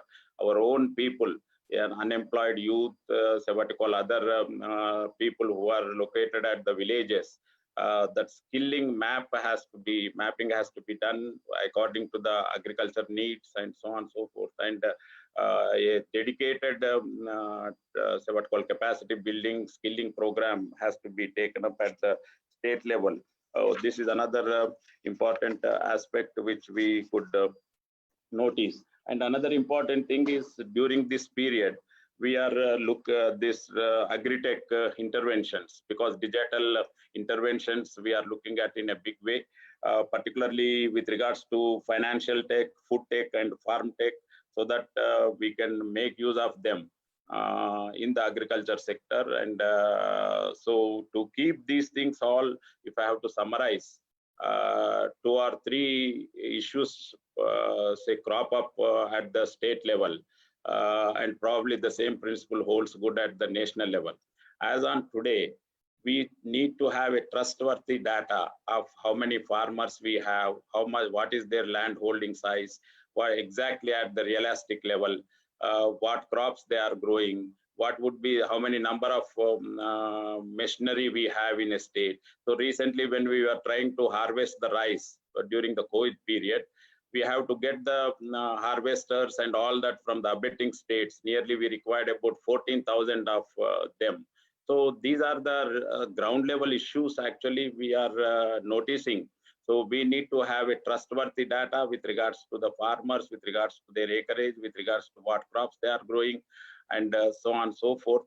And one important point which actually Suresh Paulji has made, that is a very important aspect, creating innovation hubs, what we are calling here in Telangana as food processing, says wherein around which a cluster is in the cluster, we have to build up this aggregation and all that. So now there is a need for us to look at in a value chain mode rather than individual agriculture separately, food processing separately, manufacturing and services sector, because all this come together, interact together, and agribusiness, say what you call units, around which these clusters around. And as all of us know that throughout the world, each country or each state is recognized by one or two commodities.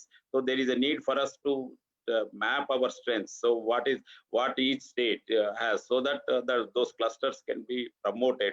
And so I think that these are the few points which practical aspects which we encountered during this COVID period. I thought that I will share with you when AIASA asked me to participate in this. Thank you one and all. Thank you, sir. Thank you so much. And as you have focused on first of all on digital learning, and as per your action research, that 4% of the students were not able to connect on for digital learning. Therefore, you have focused on the policy for that how agri courses can be digitalized.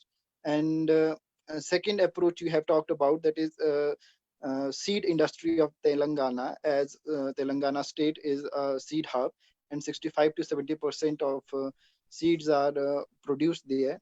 So policy are needed for the processing, storage, and production of seeds. You have also talked about nutritional security for the laborers which are without work or women in the country. Also, the national and state level labor registration, which need to be linked with Aadhaar card. You have very well focused on this. And of course, the skilling of youth, that how we can skill the youth so that we shall not be dependent on the migrant workers. Thank you, sir. Thank you so much once again. Now, I would like to request Dr. R.K. Saha, Director of Extension Education, Central Agriculture University. Honorable sir. Please share. Yes, sir. Please share me. Yes, sir. 1 minute.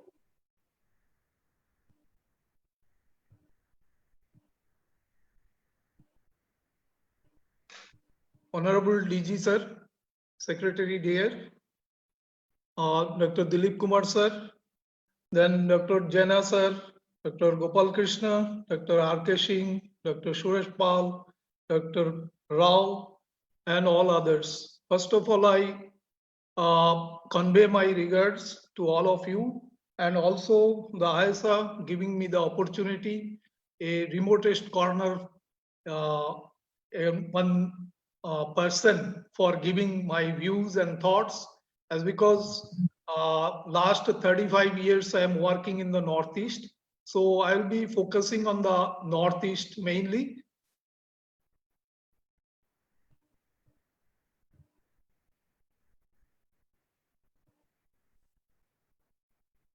Sir, I allowed you to share the screen.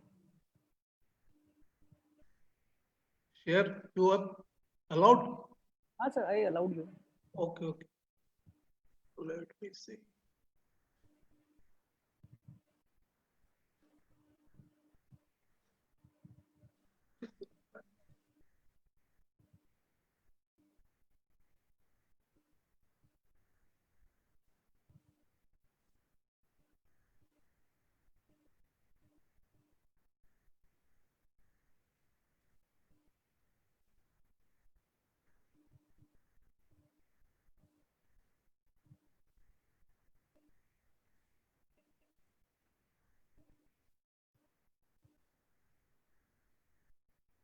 Screen.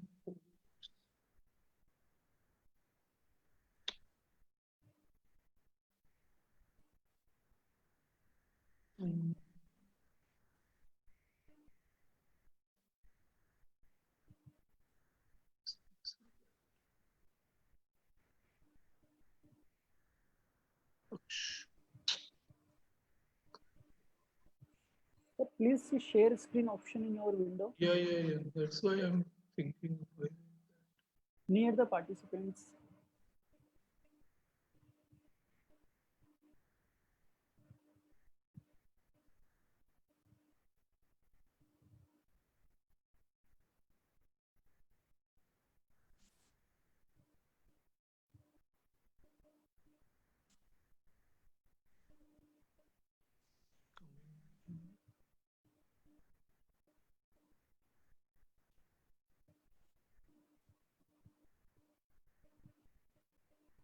Most disabled participant. ये disabled है. Sir, I allowed you, sir. 1 minute, sir. 1 minute, sir. Now please check, sir.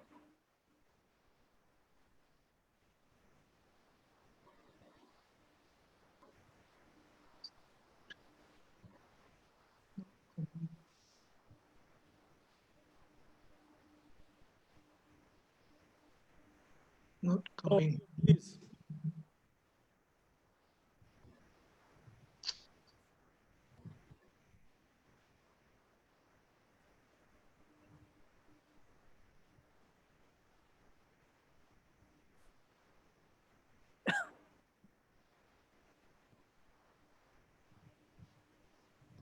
Please open PPT, sir. Yeah, open is there. Is open. Now it is. Project it, sir.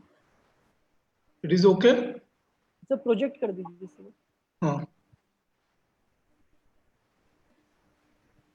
Is okay. Okay, sir. Yes, sir. So we have to think now differently. That is because COVID era is there. So I first of all congratulate the AIASA. Is the timely they thought of, and also giving me the opportunity and talking about the extension for sustainable extension policies, mainly sustainable agriculture in that sector in the Northeast region. As because Dr. Gopal Krishnan and others also said that it is a given opportunity or chance for think twice again to change our strategy and policies for better India or better Northeast. So bad Northeast can be a hub of everything, as because it's a big mega biodiversity resources are there, and also we can think again how best we can take the challenges of this COVID era. And also here so many institutions are working till you can say agriculture, Assam Agriculture University, 1969, 50 years they have working. And again, ICAR institutes are working from 1975, and all the 8 states now, we can say 7 sisters and 1 brother, that is Sikkim. And also ICAR Atari Zone 6, Zone 7 also working. And then Nagaland University also working, Tripura University also working, KVKs. There are 90 KVKs now is available in Northeast in the 8 states. And central institutes are there. A special budget of central institutes, there 10% is allocation for the Northeast work, for transfer the technology to the Northeast. CIFE also doing here. NABARD, your NBRI is doing. Then DRMR is doing, IGFRI is doing, NIAM also doing. Now they are giving the money to transfer the money to our accounts in CAU. So we are doing the programming in collaboration with the central institutes.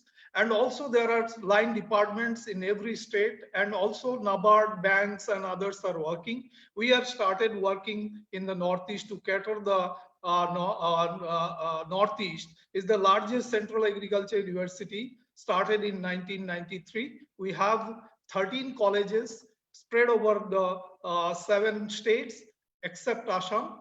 Our jurisdiction is not in Assam. So we have bordered with, we can say Bhutan, China, Bangladesh, Myanmar.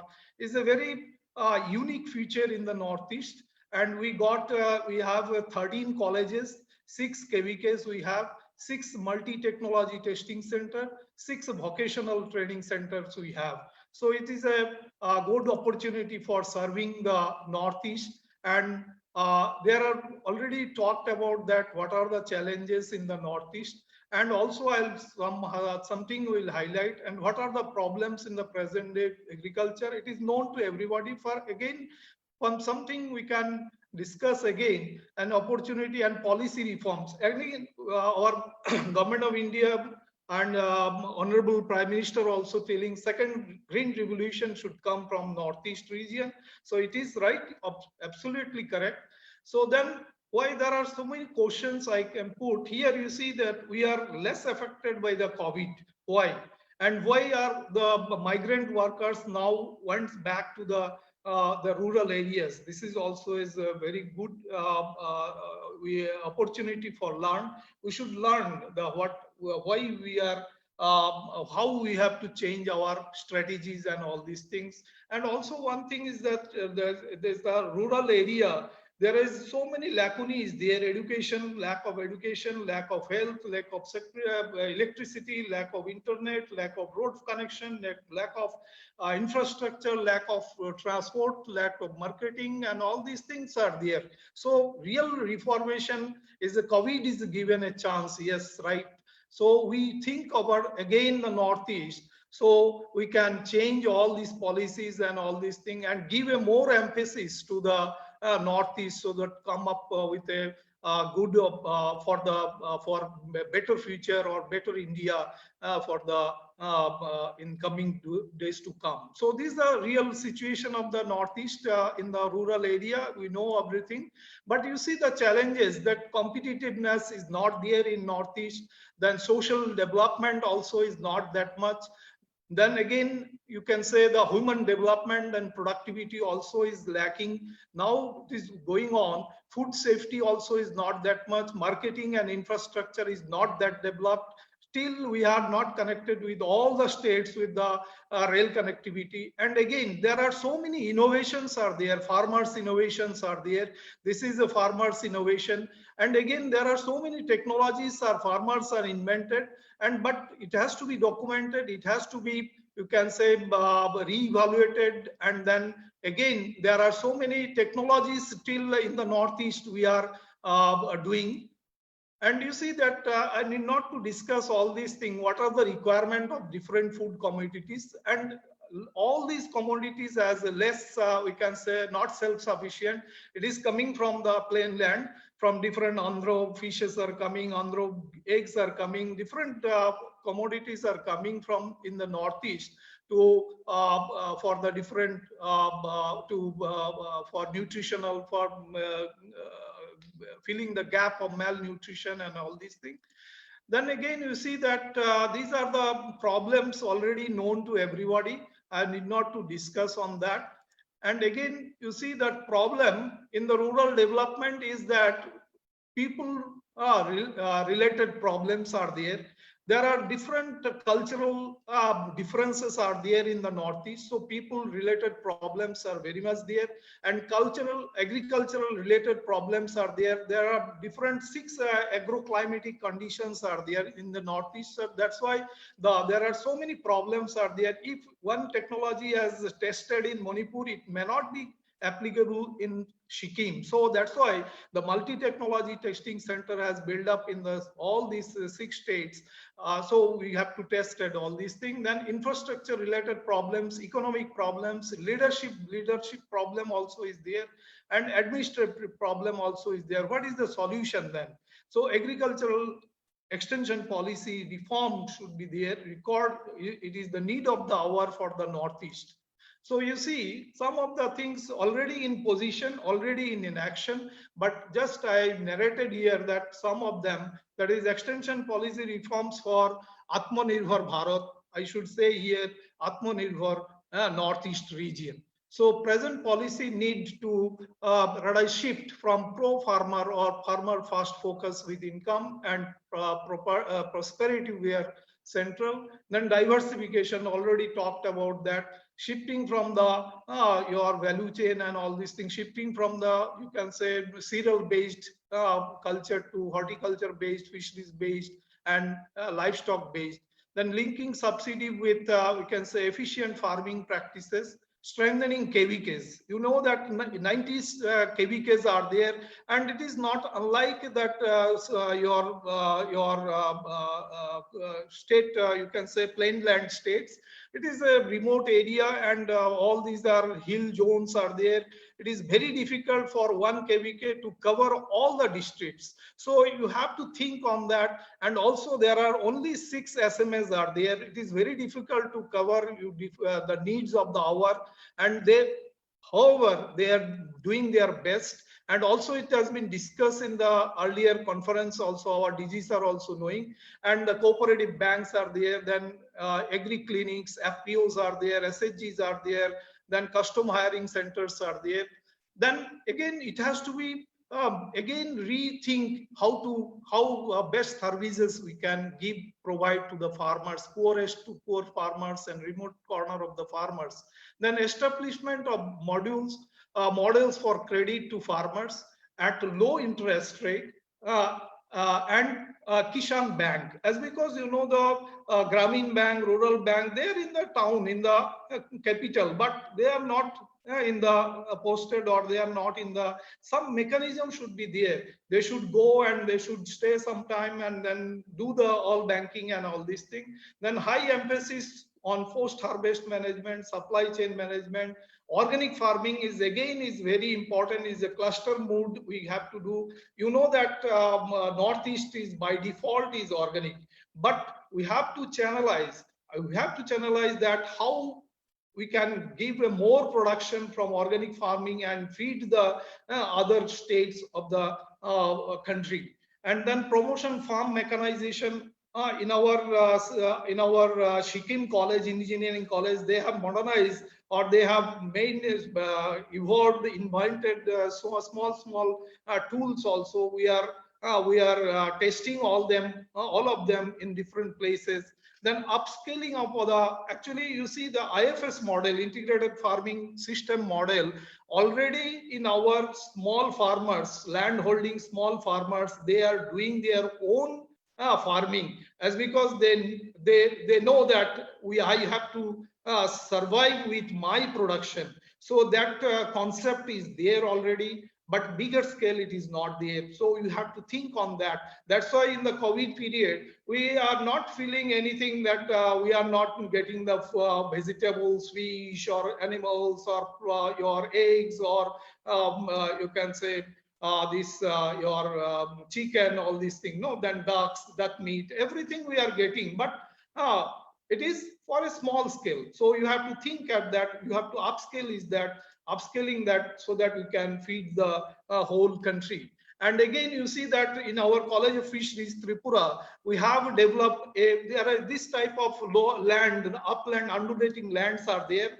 Before intervention, this is the land position, and we develop the different, you can say horticulture is there, fisheries is there, animal husbandry is there, then pineapple we have put, then upper stage, 3-tier, we can say hill aquaculture we have developed, and also we have seen, and you can say this is the overview of the after intervention of different commodities, different components we put, and also we have put the apiculture.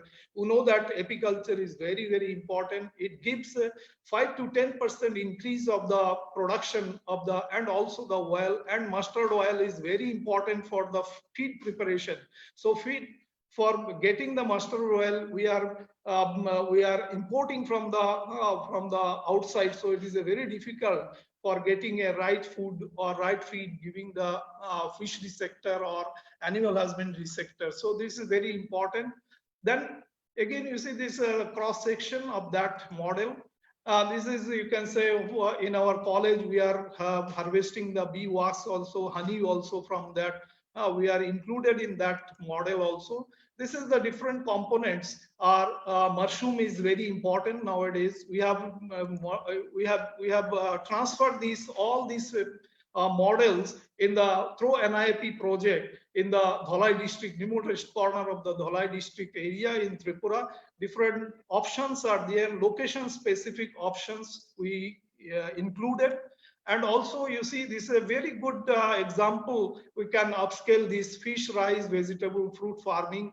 It is known to everybody, but it has to be upscaled further. It is a small scale. It is again newly introduced fish mushroom fruit farming, as because you know that mushroom culture, they required high humidity, so we can build up the this mushroom house on the embankment of the fish pond, and then after harvesting the your mushroom, we can put the all these mushroom bag hang into the water. So you know that after 7 days, there are a lot of infusoria rotifers will be growing there to increase the productivity. And after that, we can recycle it in vermicompost, and so that we can get a good manure, you can say organic manure for our agriculture or horticultural production.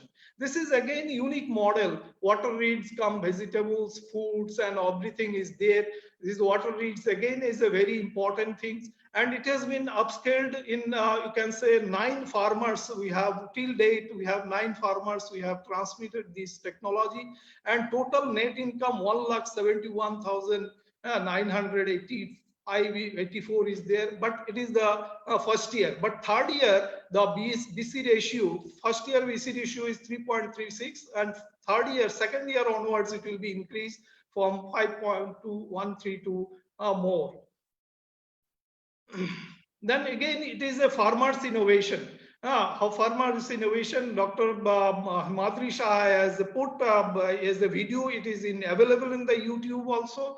Innovation of integrated farming. You see, the farmer has put the problem is their honeybee culture. So honeybee has been attacked by the ants and lizards. So that farmer has put the honeybee boxes into the pond itself. And whatever it is, you can say 645 altitude is there. It is Okha district in Nagaland, and whatever the water is there, it is coming to this land, and a lot of vegetables growing there, fruit crops are there, then papaya is there, so all vegetables are there. Is a very nice unique feature. I cannot show the video now as a time constraint. So this is a very unique model. We can get the idea from the farmers.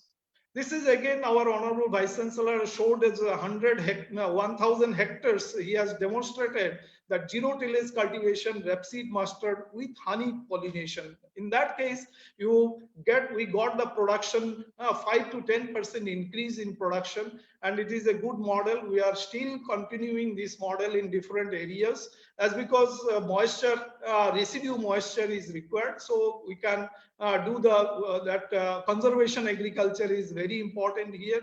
So we can without plowing, we can broadcast the seeds and all these things, and we can produce the mustard as well as honey also. We can per hectare 4 boxes we can put.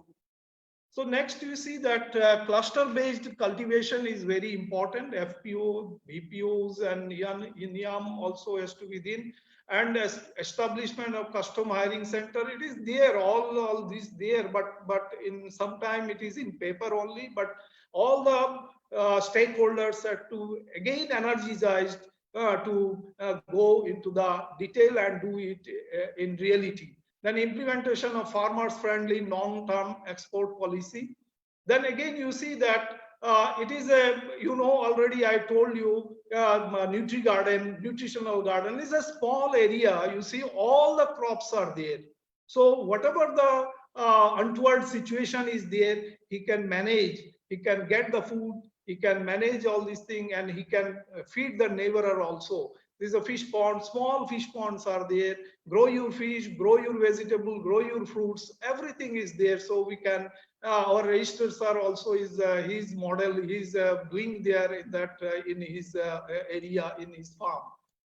So this is again you see the structural reforms, that land leasing, already talked about that, water leasing, water body leasing, then contract farming. That contract farming is nowadays all the plain land land money lender can be come here, then they can contact them, then the assured market will be there, then private agriculture markets, and already talked about that small here market are very small and seasonal, or sometime casual market is there. Home also, in the homestead also we can say we are selling here in the Northeast. This concept is there, but we have to again streamline all these things. Then again the export supportive infrastructure, logistics should be there. Then conversion of fallow lands. Already I showed that conversion of fallow lands into a cultivable land is very important. There are so many, you can say, the fallow lands are there. And also we have to encourage the local varieties, local crops, local germplasm, so that they will be conserved, they will be preserved. There are like that black rice is very important here. There are so many breeds are there. We are not conserving them, but we are not taking care. Proper care should be given for them to conserve. And some of them already extinct. So investors meets should be there regularly. They should come in the rural area and then should focus. And policy for crop specific model. We are now 20 villages, adopted village. We have done different, we can say, fruit village, guava village, then Sacha Inchi village, then drumstick village, coconut village, mango village. These are all going on in our different state. But we again streamlining all these things with the support of the government of India, and also from the day we are getting money. And you see that Sacha Inchi is a very good, you can say, crop that we can get you can say that herbal tea, and also is a very, it is in Manipur. That is a very good crop. We are getting marketing also now. This is the, we have the expeller also, oil expeller. We are expelling oil also. Then again, the dragon fruit, again, dragon fruit farm. Again, we have to see that all the area, 1 hectare area, we are planting the dragon fruits. Farmers are doing.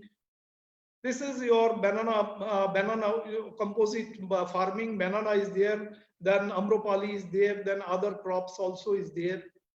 You see the market research, we are not going to detail all these things. It is known to everybody that an investor will see that what is going on, what is the, whether it will be very good is there or not, that has to be seen. So marketing mix also, metrics also has to be seen. Then again, they will be think, this is a puzzle of that, whether price will be given more or less, product is good or not. Then again, what is the place where you have to get? These are the things has to be seen. So this is a market value chain. Already talked about that, about the value chain. Then again, you see that policy may be made for giving high rate of bank interest to the farmers, like senior citizens, towards a bank deposit of the farmers. Policy for assured health support for the farm families in rural areas. Assured education should be there for the farmers in the rural areas. Post-harvest processing facility, storage facility should be there.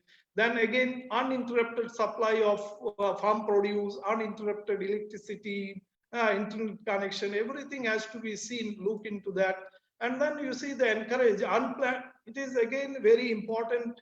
I don't know how you feel it, that encourage the unemployed Agri graduate. Every year, so many graduates are coming out in the country, but they are not employed. So we can use, or we can take their benefit, unemployed Agri graduates in COVID area, then we can use them, or you can involve them as a consultant for giving a good service to the community in the social areas or rural areas and remotest corner of the years.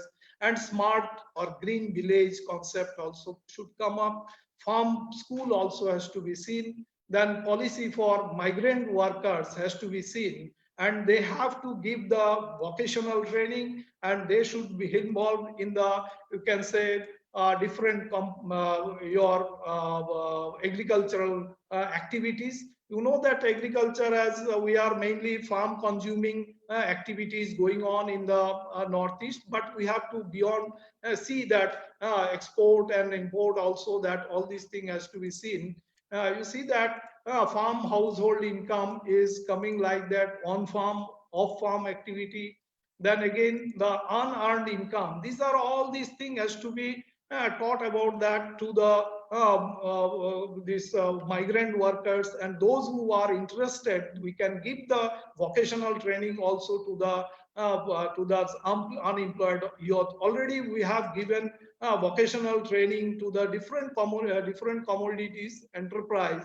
300, they are already self-employed, and also they have started entrepreneurship also. This is funded by the Power Finance Corporation. And also we have to see that health and hygiene awareness to the farm level, biosecurity concept also should be implemented in the farm level. And it is rightly said in fisheries, I was also one of the PI for the fisheries earlier. No surveillance was there. They think that why we should invest money. Our Jena sir was the coordinator of that. He also already told that yes, it should be required. It's required. It is. They come. We are appreciating. We have fight so much of with the NFDB for giving funding and all these things. No, that is required. It should be in place. And then emphasis to convert the line departments as a convergence mood we should develop. That's why the ministry, Department of Extension and Cooperative, they have given the proposal to me. Already I have submitted for the knowledge partners to guide the different departments, as because you know that there are 1,000 crores money they are spending through different schemes in the Northeast or in the country. And again, that's why they propose CAU can act as a knowledge partners. In that regards, I have already submitted the draft MOU. I got the message that is in pipeline. It is very much required. It is the need of the hour now. We have to see that how best we can serve give the better services to the people, poorest of the poor people of the Northeast. Then strengthening of agriculture extension advisory services. That's why we have already experienced earlier in the Meghalaya state mobile agro advisory through M for Agri, that is through DIC, Digital India Corporation. Now again I'm coming to that. Again, you see the policy for grow your own fish, grow your vegetables, grow your animals, grow your fruits. It is very important nowadays. Then you see that M for Agri in now Tripura and Mizoram already we have started. Already it's going on. In Tripura nowadays, you see that 1,000 till date, 1,000 just last year only started in the fag end. 1,500 in Mizoram, 1,502 has been registered. And how much call we are getting, how much advice we are giving, how much message we have shared, how much advisory we have given. In Tripura also, you see 2,999 we have registered. And also now in other 4 states, we have already in the pipeline, we have starting the mobile agro advisory in collaboration with the DIC.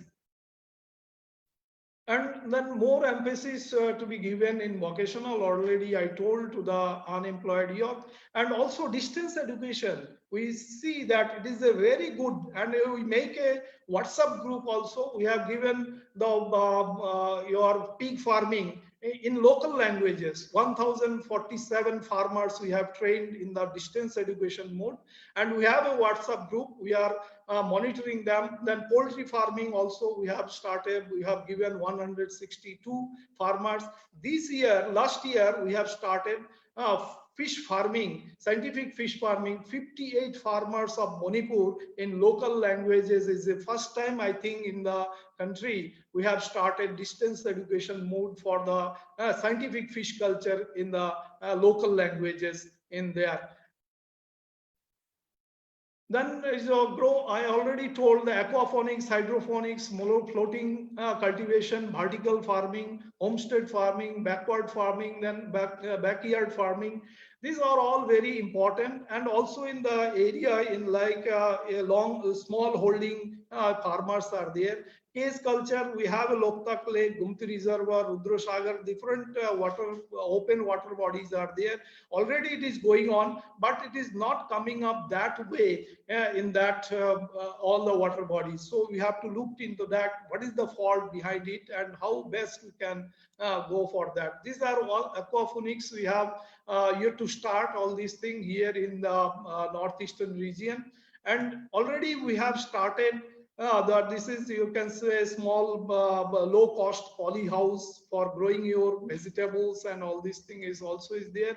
This is a unique last year we have started, you can say 120 farmers, youth, actually unemployed youth, given the training, and we have, it is in our central farm, we have started biofloc unit, and on 13th May only we stocked the monosex tilapia through cargo flight. It came from Calcutta. We stocked here, and they are good, very good. And also these are the farmers, they are doing after getting the training. They have started biofloc units, their homestay. This is agri-tourism is a big opportunity in the Northeast, and we can invite, we can also some farmers, their own intervention they have started, but it should come in a big way.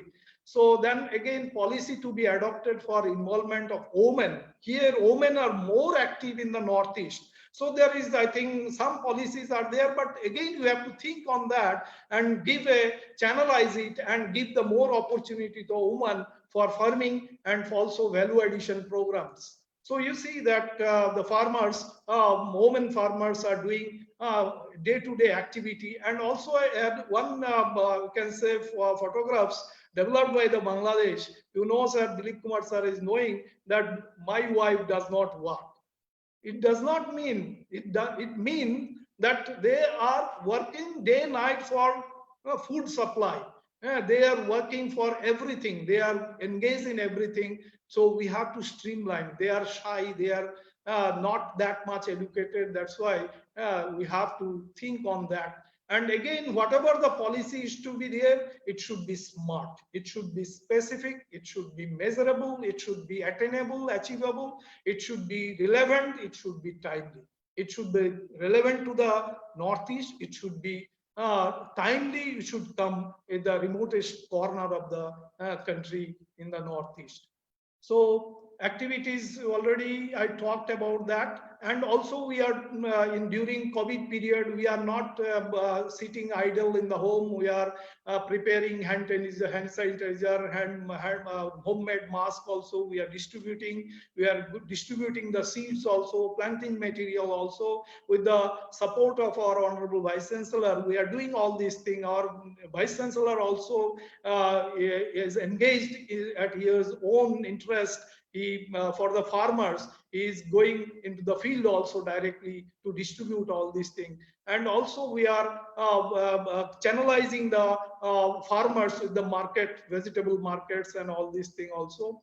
And then also we giving the awareness to the COVID farmers, 2,762 beneficiaries. And also we have set up the Arogya Setu also app. Then agro advisory we have given the farmers. We have developed 35 agro advisory in different protocols we have developed, and also you have through mobile app, through your WhatsApp group, through Atari WhatsApp, through Atari, both the zones we have given, handed over, they are distributed.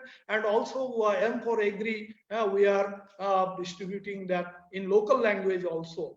And also we have now developed, now it has been technology inventories for CAU. It was not there. I have just initiated, and our Honorable Vice Chancellor has kind enough. Now we'll be publishing the only Northeast technology. What are those technologies is required for the Northeast, for the 8 states, well, 7 states except Assam. Assam has already, AU has developed different technology package of practices. They have 50 years working in the Northeast. We are only 25 years old. 25 years experience is less. So we are getting ideas from them also. And then you see the agro advisory, we are giving door-to-door seed supply, manure supply, and all these things we are giving. And also we see that diagnostic laboratory, also our veterinary college ISOL is helping in diagnosing the your COVID patients and all these things. And you see that this is a cycle. If anything break is there, it will all disturb. You know, everybody is knowing that to develop in the rural area, infrastructure, technology, health, education, economy, if it is not linked with each other, interchange, then all will be break. So you have to think on that accordingly. And you see that our technology, we are now develop how we have to standardize it for different location. So through our KVKs, through our MTTCs, we have to develop, tested all this technology, and then it will given handed over to the line departments. They will be making a package of practice. They will be handed over to them, and that's why a knowledge partner is very, very important to do the work in convergence mode.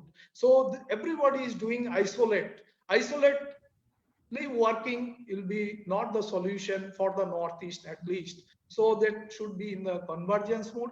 So knowledge partner is CAU is be the knowledge partner for the 7 states. So manpower is required, graduates, fisheries graduate, horticulture graduate, agriculture graduate, animal husbandry graduate, all will be required for helping us in this regard, for giving the knowledge to the line departments, giving the knowledge to the farmers, poorest farmers of this country. So these are, I just list out the focus and required activities in the COVID era. What are those? I'm not going to agri entrepreneurship is very, very important. We have now 2 incubators are there in College of Fisheries. 3 is there, College of Fisheries, then College of Veterinary and College of Horticulture, Pasighat.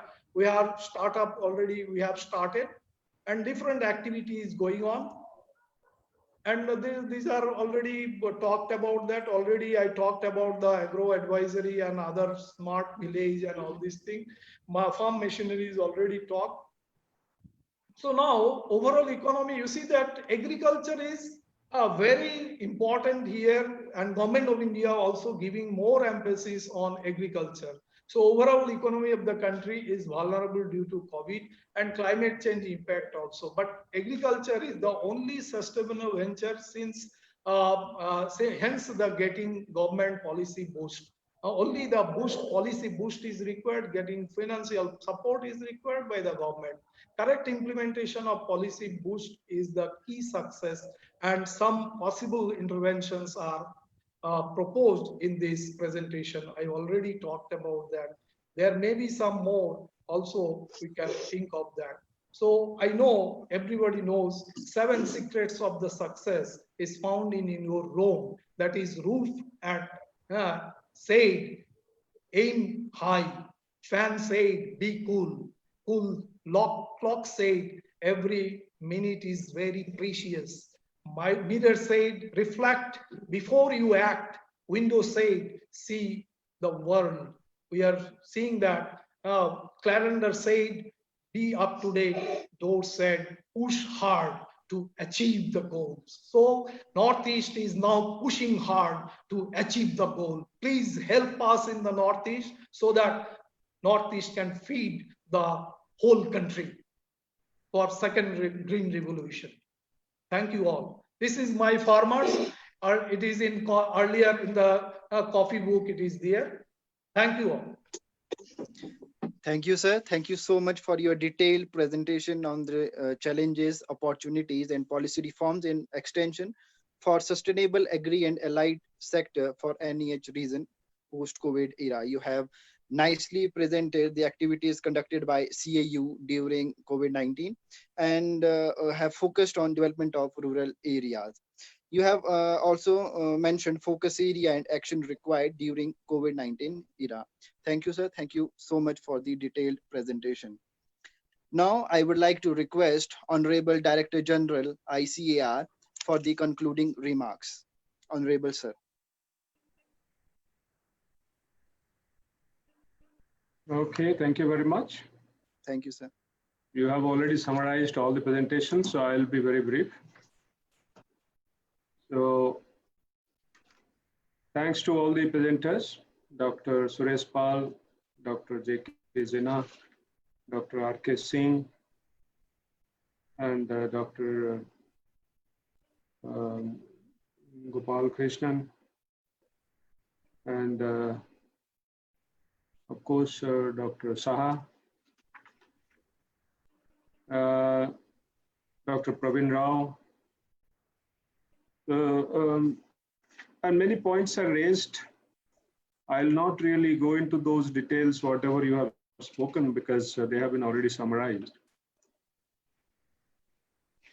Issue is that post-COVID era, what should be the approach? COVID is still continuing.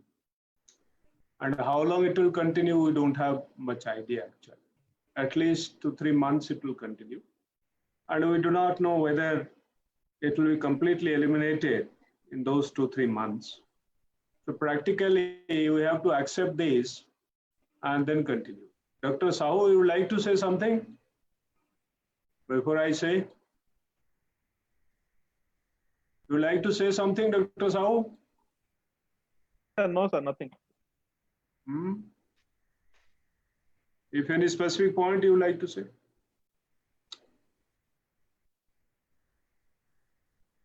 The director has already spoken, but anything you would like to say? Okay, so there is nothing.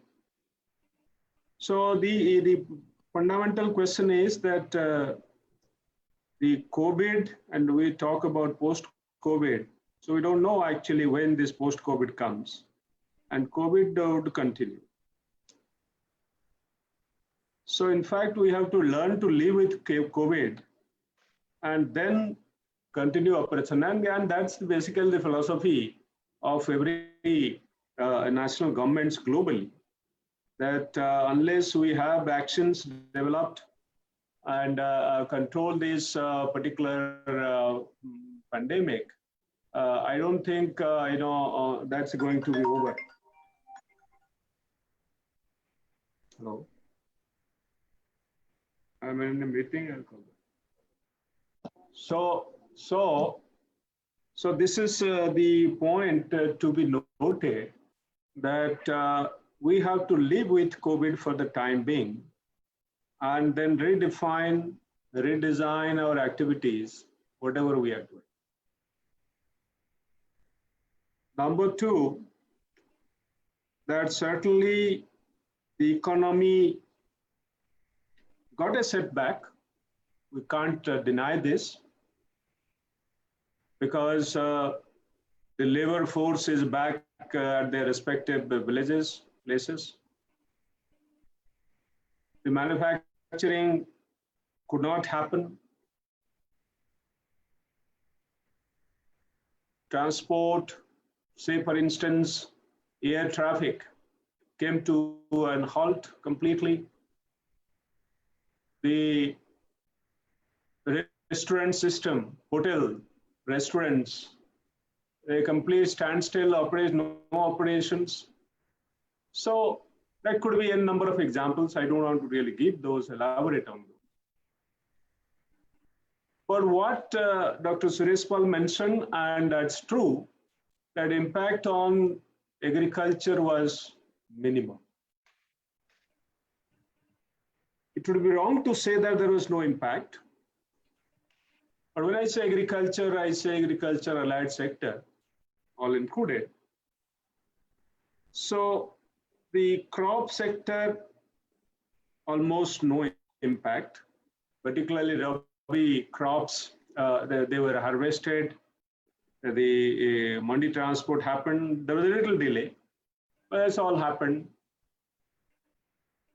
Yes, Dr. Suresh Pal said that export, not much happened, but there are few items of export where you do see, of course, the data needs to be really updated, and but there could be some impact as the graph suggested. But we need to really look at with updated data at whether export was impacted. But otherwise, in terms of supply system, the food grain supply system, public distribution system, in fact, there was no shortcomings. The perishable items, highly perishable items, whether it is vegetables, fruits, and even sometimes examples of milk is also cited, and fish. So, as Dr. Jena said, that the kind of system that was evolved, even for milk and vegetables and fruits, probably is not there for fish, and probably there is a requirement of policy intervention there. Is a very good point, well taken, Dr. Jena. So, to summarize, that we did have some impacts, and Dr. Jena also talked about the fish seed system and whether our own seeds produced in one state and their transport to other state which was impacted with, and similarly seeds coming from outside. So given these impacts, there could be long-term impacts and subsequent crops. So these are some of the examples where there are impacts. And similarly, in case of vegetable fruits, so some perishable items could not be really, because flour, for instance, because all functions didn't happen, so they were all stopped. So hotels were not operating. The social gatherings are not there. The bouquets were not sold. The cut flowers, the temples were almost, so the flower, particularly got a setback. So there were certain setbacks. We can't just deny it. But some sectors in agriculture, didn't have much impact. So that's true. So that is, and now that we are going to have another crop that's a Kharif is coming, and then we have to go for sowing. And there could be some areas, some sectors and some areas, in the country where there could be impacts of labor. Because the migration that has happened, rather reverse migration which has happened, they have gone back to their villages. So if they don't go back to their respective places, so that could be. So what could be the way out, and what should be our approach? One, certainly the kind of package government has declared, that is something which is remarkable, and we must take note of. Dr. Suresh Pal mentioned, and I would like to repeat, that 1.5 lakh crore, for agriculture sector. That is something which is remarkable. Of course, that includes some of the activities which are in different format, in improved format, they have to be included. But I think, this is something which should certainly energize the sector and strengthen it. And we should be able to, counteract or counterbalance the negatives to a great extent. Dr. Suresh Pal did mention about Garib Kalyan Yojana. So there are new things which are coming up, particularly 40,000 crore to NABARD, and for similarly, other ones which I highlighted. So I think these are some of the examples which would provide the much needed support, the financial support to the sector to counterbalance and counteract against the negative impacts of the sector. Particularly, if you see, the production is not really impacted so much, but processing and value addition sector, and that sector needs a push. And I think he talked about MSME and then the other things. So instead of repeating all that, and particularly the market strengthening, infrastructure strengthening. So I think those things are very crucial, and it has been taken care. So, but then there are a few points which are worth noting. One, how do we actually improve our export? The production is impacted globally. It's not just a local phenomenon. How do we really increase our export? And Honorable Prime Minister's call that we should go for, try for $5 trillion US economy. Given the COVID scenario globally, there is a slowdown. Economy is on back foot. So how do we actually take advantage of this situation and strengthen our economy and move faster in the direction of this $5 trillion US economy? This is a challenge. What is that we need to really produce? There are traditional export items. Dr. Suresh did mention, whether it is basmati rice, whether it is marine products, whether it is meat and related products, whether it is cotton, raw cotton. So you have some traditional items, where we can improve it further. But we can also explore some of these, whether our fruits, they can be exported, vegetables can be exported, even wheat and milk or milk products. So there could be other items, that can be explored. Scope is there. I think scope is there. So this is one, needs a comprehensive action plan where we can strengthen our export. But for that, we have to study the global demand supply situation and where is what required and the proper planning. And then mention was made the cluster approach to production, and then in Northeast organic and something we can level it and then export. So linked to export and long-term policy on export, what Dr. Saha was talking about, long-term policy on export, and that's very essential. That needs to be really done. So that is one area which needs detailed work, detailing of strategy and policy interventions wherever required, to promote export, large scale. I said organic is one, but there could be many other items of export, in addition to the traditional ones.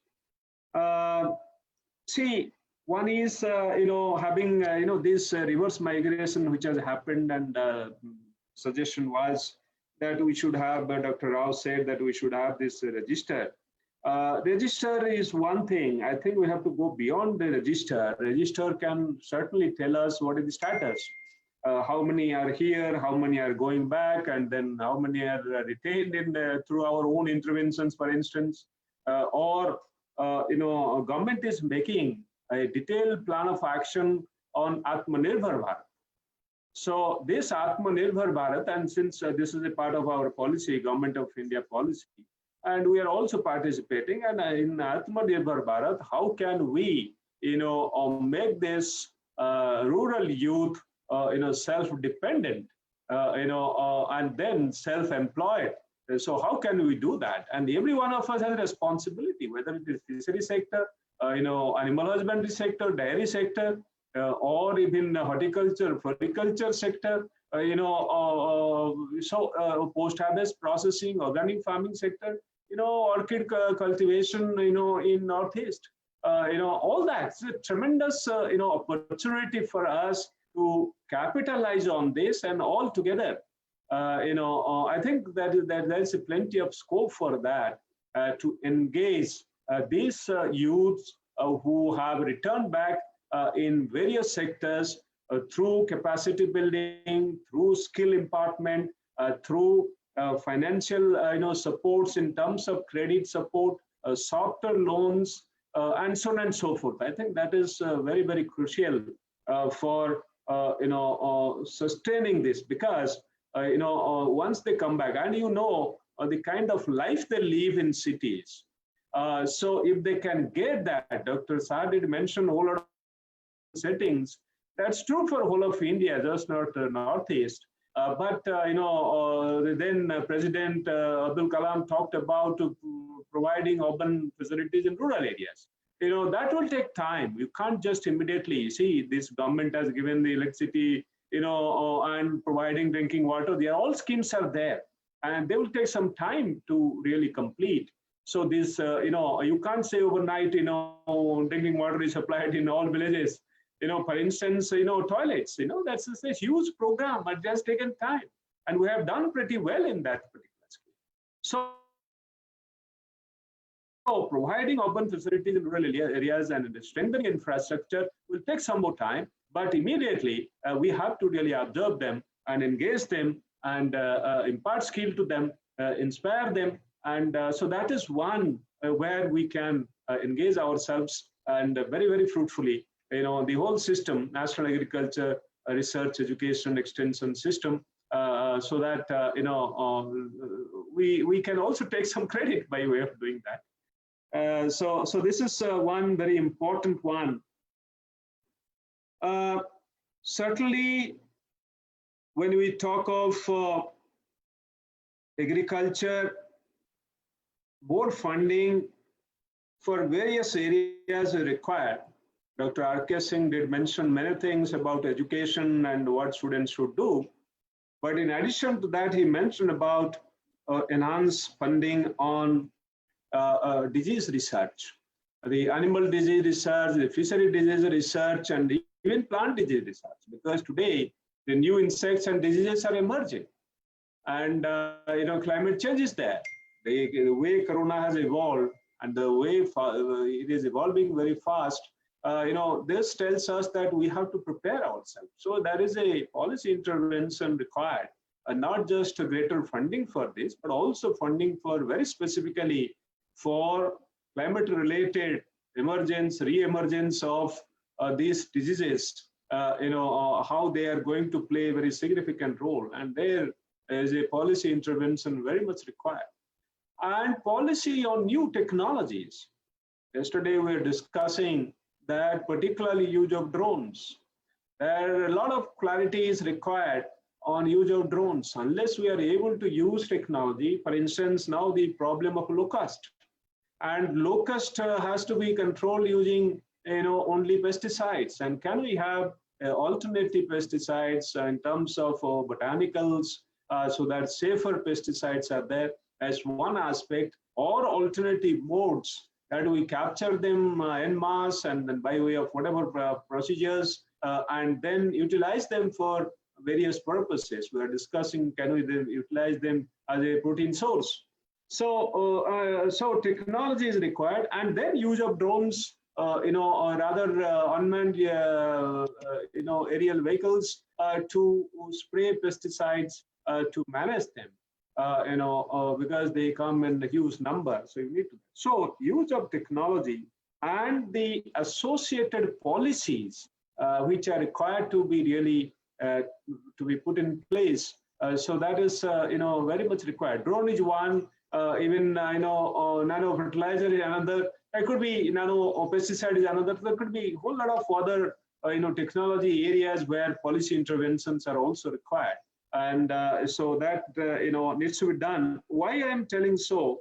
Because this emergence and re-emergence of diseases and insects, during COVID, we have seen COVID problem, and then post-COVID, they are going to come. Whether COVID or no COVID, so they are going to come. And COVID tells us that we should have to prepare ourselves. So if you have to prepare one area which Dr. R.K. Singh highlighted, I think we need to really prepare ourselves. And certainly Dr. Praveen Rao talked about digital platforms for various purposes and reaching all students. We actually issued advisory that all students should be reached. But I do agree that some of the remote corners of the country where the facilities and digital platforms are not still available. So in such scenario, so they might have been devoid of the whole kind of advantage that we wanted to provide them and try to reach them. So this is, we will not be able to do much in that case ourselves, but certainly, that needs strengthening, and that is one area, of concern.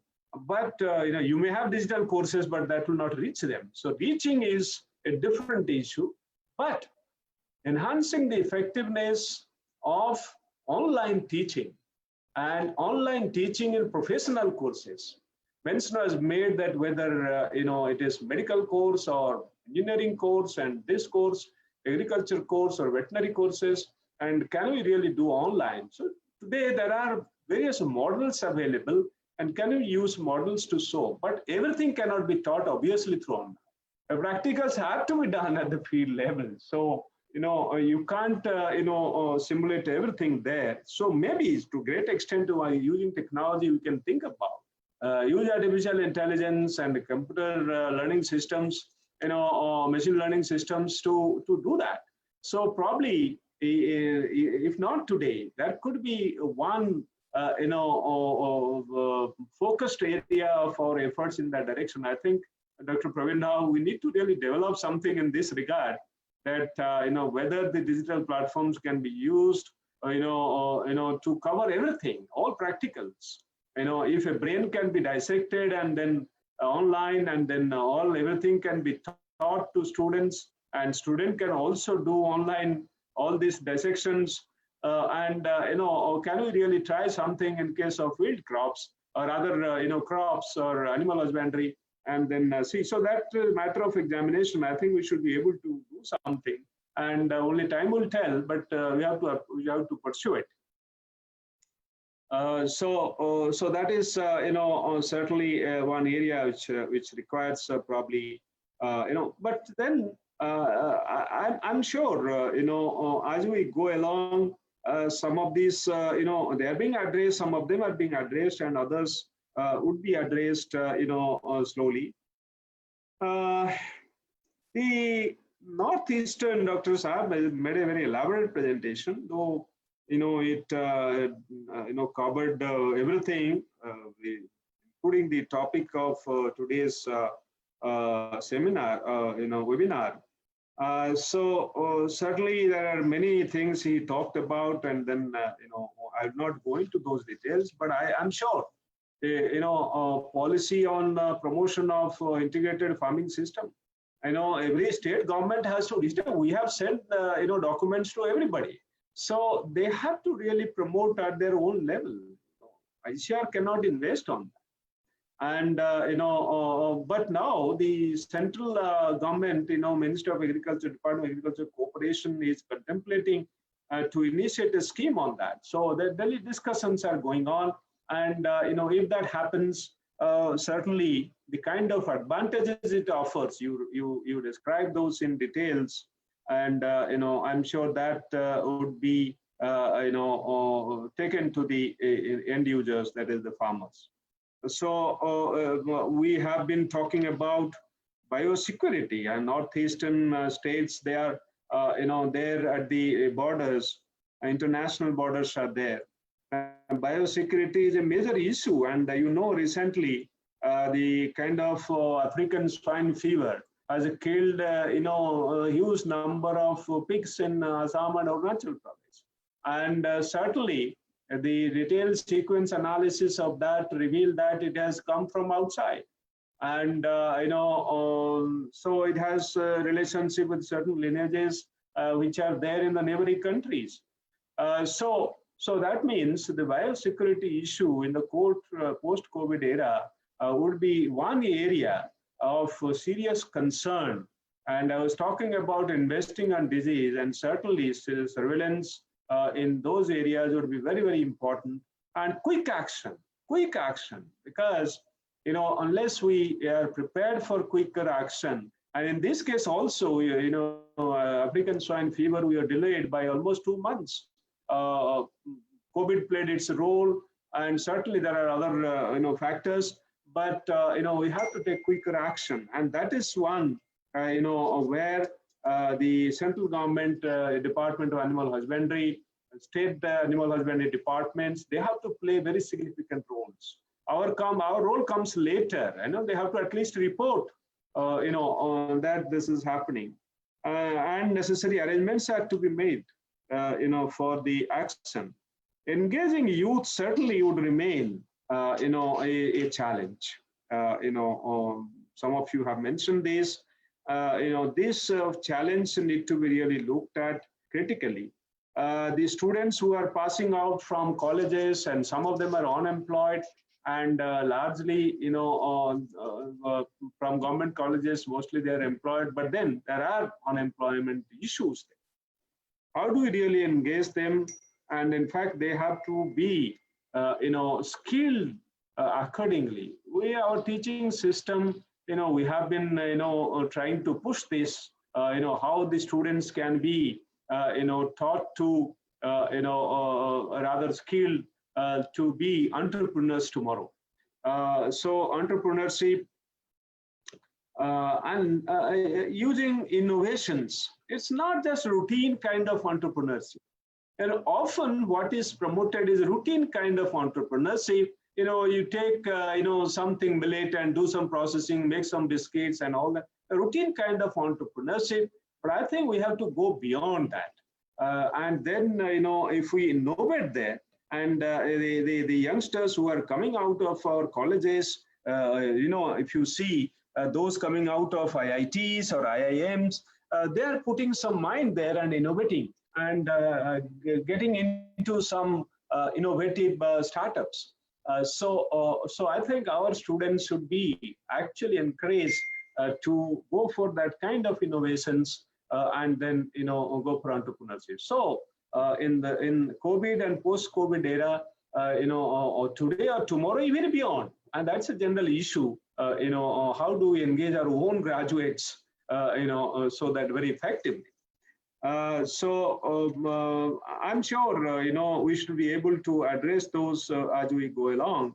The students and faculty, and then the kind of problems they have faced, they're all real problems, and we can't just deny. But skill impartment, Dr. Rao talked about, Dr. Saha talked about, Dr. Gopal Krishnan also was talking about.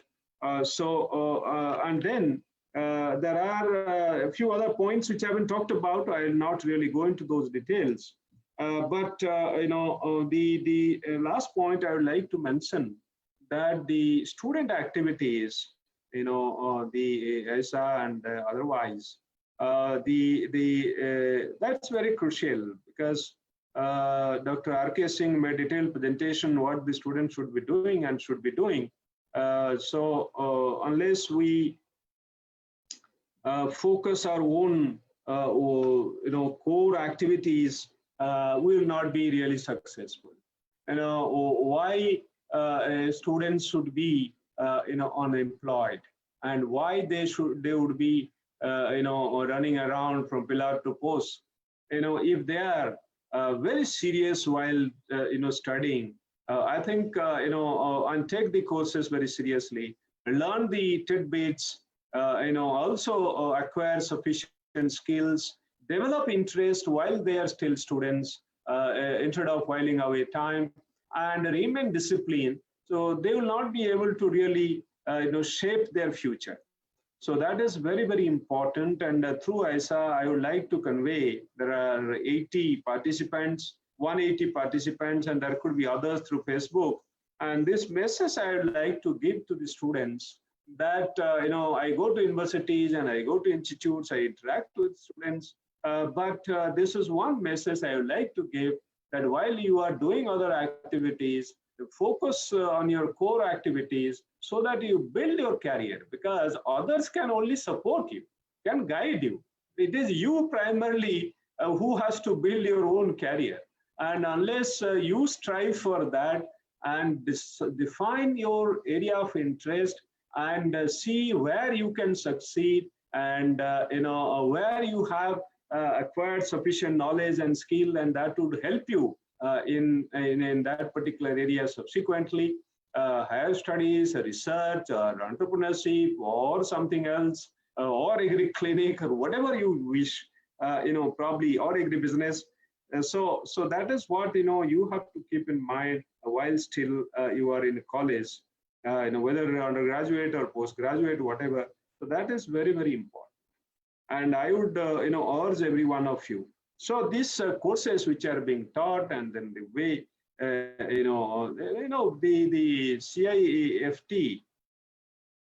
CIFT has brought out a very good advice. If you have to go to the college, there's nothing to worry actually. We have to open up anyway. After 31st, we have to open up anyway. And you have to come to your respective colleges. You have to go there. You have to go to the classes. You have to go to the laboratories. You have to go to the field, and the work has to start. But at the same time, you have to take all measures. And COVID, as I said, we have to live with this. It's not going to go away in 2 months or 3 months. Might go away after 3 months, but we have to, 2 months, 3 months, or 4 months, we have to work. In future also, we are not sure whether it is completely gone. Some carrier would be carrying this, we don't know. So probably when you go back, you have to take utmost care so that you are safe, your family is safe, and the whole community is safe, students' community is safe, and also staff is also safe. The teachers are also safe. And that is what is this message has to go to all the students that, I was talking about CIFT, it has brought out a good, video, and how the students should work when they enter their, laboratories and office, and what are the precautions they have to really follow. And so similarly, classrooms, and I think, this is what is very, very important. One has to observe, there are minor things, and they're so crucial. While going up and you are holding the railings, going up the stairs, or you are going by lift and you are using the same button everybody is using. So how to really use those? So there are very small things which we don't really bother, but very, very important. And when you go back, so you have to really take care of those. And there are, many other things to talk about, but students being the pillar of strength for tomorrow's India, tomorrow's agriculture. So I think, they have to be torchbearers. And what is very important is not that they have to be disciplined. More importantly, they also have a social responsibility. So students' social responsibility. What is the social responsibility of the students? Not just writing a letter to Prime Minister, writing another letter to Agriculture Minister, another to this, and that's not social responsibility.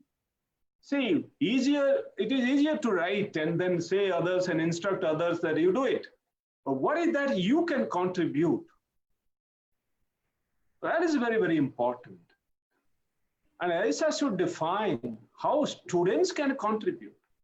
In fact, during Rabi season initial phase, there was a problem in terms of some initial hiccups with regard to harvesting. And suggestion was that all the students who are now relaxing at home, they should be adequately informed, and with all kinds of protections, they should go and help in harvesting. And in fact, the soil health management, there was a suggestion that they should go to the field and then help in soil health management and interact with the farmers. When there is a problem of perishables, they should go and advise the farmers. So what is the role of students in, as a social responsibility? Have they really thought about? I would suggest that, while you are thinking about bigger things like policy and what should be researched, I must tell you, whatever was presented, Dr. Suresh Pal's presentation, Dr. Jena's presentation, we have already discussed those most of the things, at ICR level. Whether it is related to education or, post-harvest or, other interventions. And we have been discussing this in other. Not that, we are discussing, things new here. So, and then most of the sessions should be like that. So, what is that which should bother you most? I think that you should brainstorm and then come out clearly. What should bother you most? And that way you can, have a niche for yourself as a student union. Not everything on earth and whatever is happening around, and you like to deliberate and then give recommendation which is being done by others and which is not your domain also. So I would suggest that, as a sincere advice and then suggestion rather, you may look at it, what is that which is important for you as a student community, and, what is that, what is the, unemployment of graduates? Do you have any data? Do you have any conclave? Do you have any deliberation? What are the pathways to engage them? And what are the opportunity in COVID era or post-COVID era to engage them in industry or, or self-employment? Do you have any discussion on that? Or for that matter, the course content. I go to different universities, I listen to the students, and somebody says the number of credits are more, and then, this and that. You also pointed out some of the problems. How much deliberation has happened on those? What should be the realistic number of credits that you should be doing? And do you have any idea, any suggestion about the course curriculum to be modified so that you are ready for tomorrow or you are industry ready? We have tried our best to student ready program and other programs, but do you have anything more than that? What is happening globally? And where you stand? And what is that global level comparisons, benchmarking that should be done for India? Do you have any deliberation on that? I can go on citing examples where your domains are there to be actually further explored, and and then new ideas emerges out of that. And you say that the examinations and then promotions and all that it bothers you, then so many things you talk about, and probably that would be very, very important. And I must tell you, I was talking about, your social responsibility. But, remember, as an individual, what is important? You are going to be the leader tomorrow. Yeah, as an individual, if you have not evolved, what kind of leadership you will provide? So, and tomorrow you are going to be the scientist. And as a student, what is that new area of research you are pursuing or you want to pursue? That will provide a altogether new direction to the country, even globally. Have you thought about it? Any time deliberated on that? So, I would suggest that, think about it. And unless you have that and inner, अपने अंदर झांक के भी देखना चाहिए. So वो झांकते नहीं है हम कभी. So अपने को बनाने के लिए कल के लिए तैयारी करना पड़ेगा. नहीं है. So so-called issues and problems everybody is talking about. So what is specific to you? How do you develop yourself as a complete human being? Any discussion on that? How can the students develop themselves as a complete human beings? How they can develop themselves as a good scientist? How they can choose the right kind of research for tomorrow and create a new area altogether? There are plenty of examples. When I started molecular breeding, there was no term molecular breeding those days. There is a new area which I chose, during my PhD days. Can you create new pathway of research? Have you thought about it? How many theses are repeats? What is the novelty in these theses? Have you done an analysis? And what is the thesis, on value of thesis? And what should be the duration? Can you tell me? You do a brainstorming and tell me that duration, instead of 3 years, it should be 4 years or 5 years or 2 years. Which would be most appropriate? And the coursework, PhD, should there be a coursework for PhD? Or it's only research. There should be research in MSc or only coursework. No, deliberate on so many issues are there, which pertains to your domain. And I'm sure you are also intelligent and digital savvy, and then you know so much. We didn't know much during our times, 30 years ago. As much you know, as much you are aware of. So my sincere advice would be and suggestion would be that you can do much better, and then you have very well organized this. I must appreciate, and there are good deliberations happening, and certainly there will be some new ideas coming out.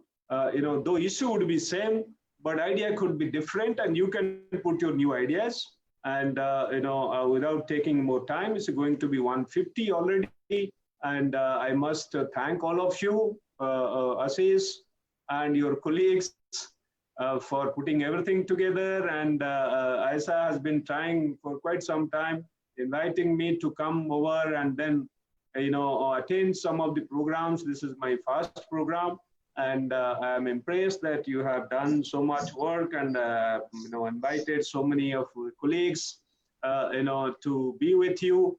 And also, as looking at other sessions, and you have also invited and talked to and listened to so many stalwarts, and so well done. So you have done a good job.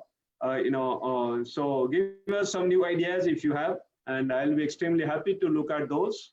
And don't send those ideas to Prime Minister Saha, okay? So, leave that habit completely. I am the immediate person to, to be contacted for anything you would like to do. And, instead of doing it, don't, keep writing to higher ups.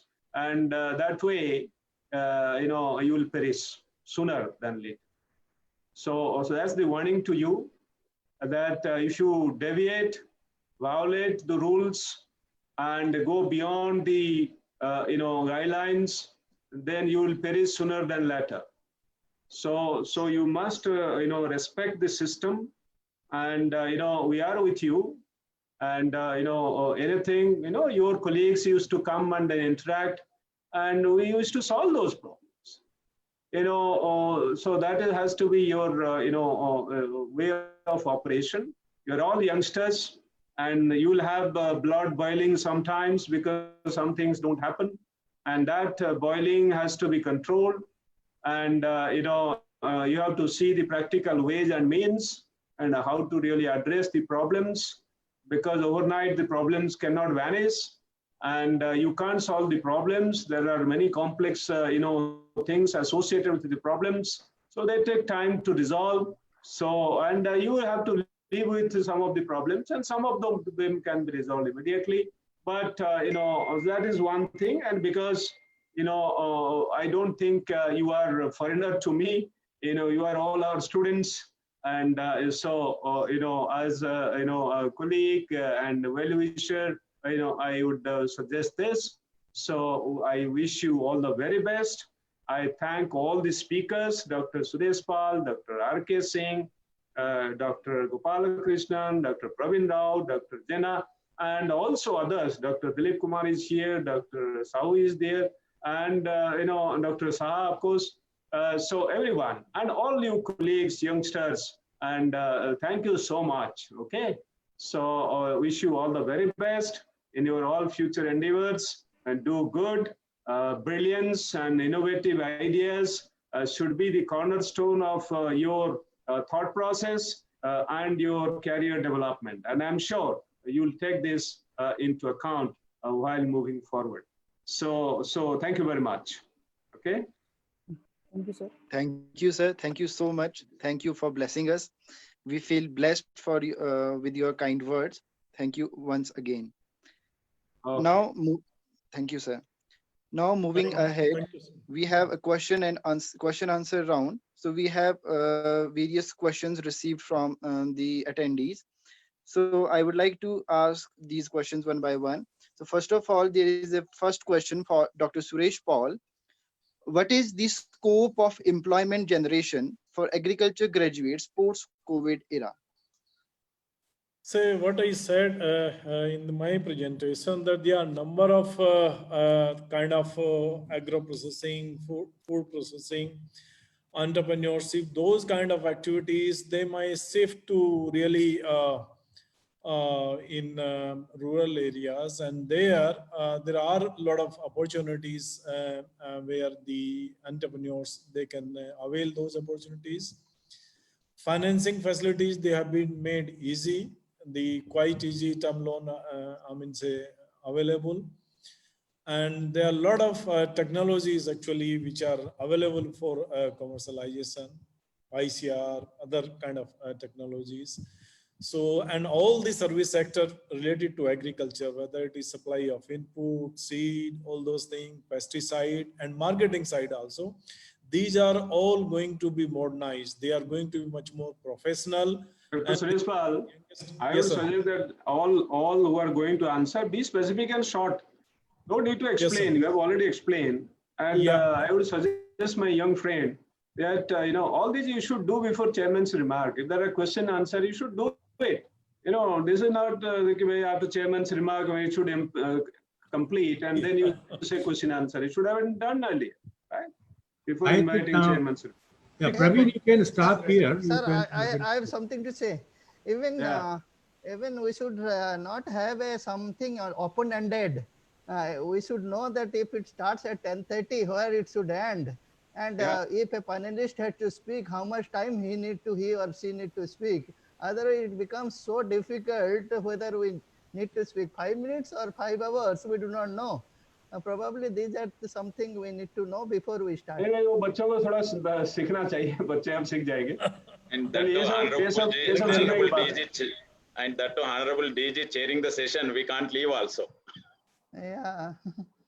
So anyway, no, chairing तो अब हो गया, concluding से remarks हो गया, उसके बाद question answer. हाँ वो after बच्चे चलो कोई बात नहीं. chairman चलिए कर दीजिए अब जल्दी कर दीजिए जल्दी कर. पहले concluding हो गया, sir. I think that's.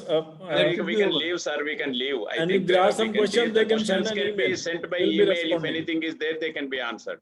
नहीं वो एक दो क्वेश्चन है, कोई ज्यादा नहीं है, वो 17 दिखाते हैं, है नहीं कुछ उसमें, मैं देख लिया.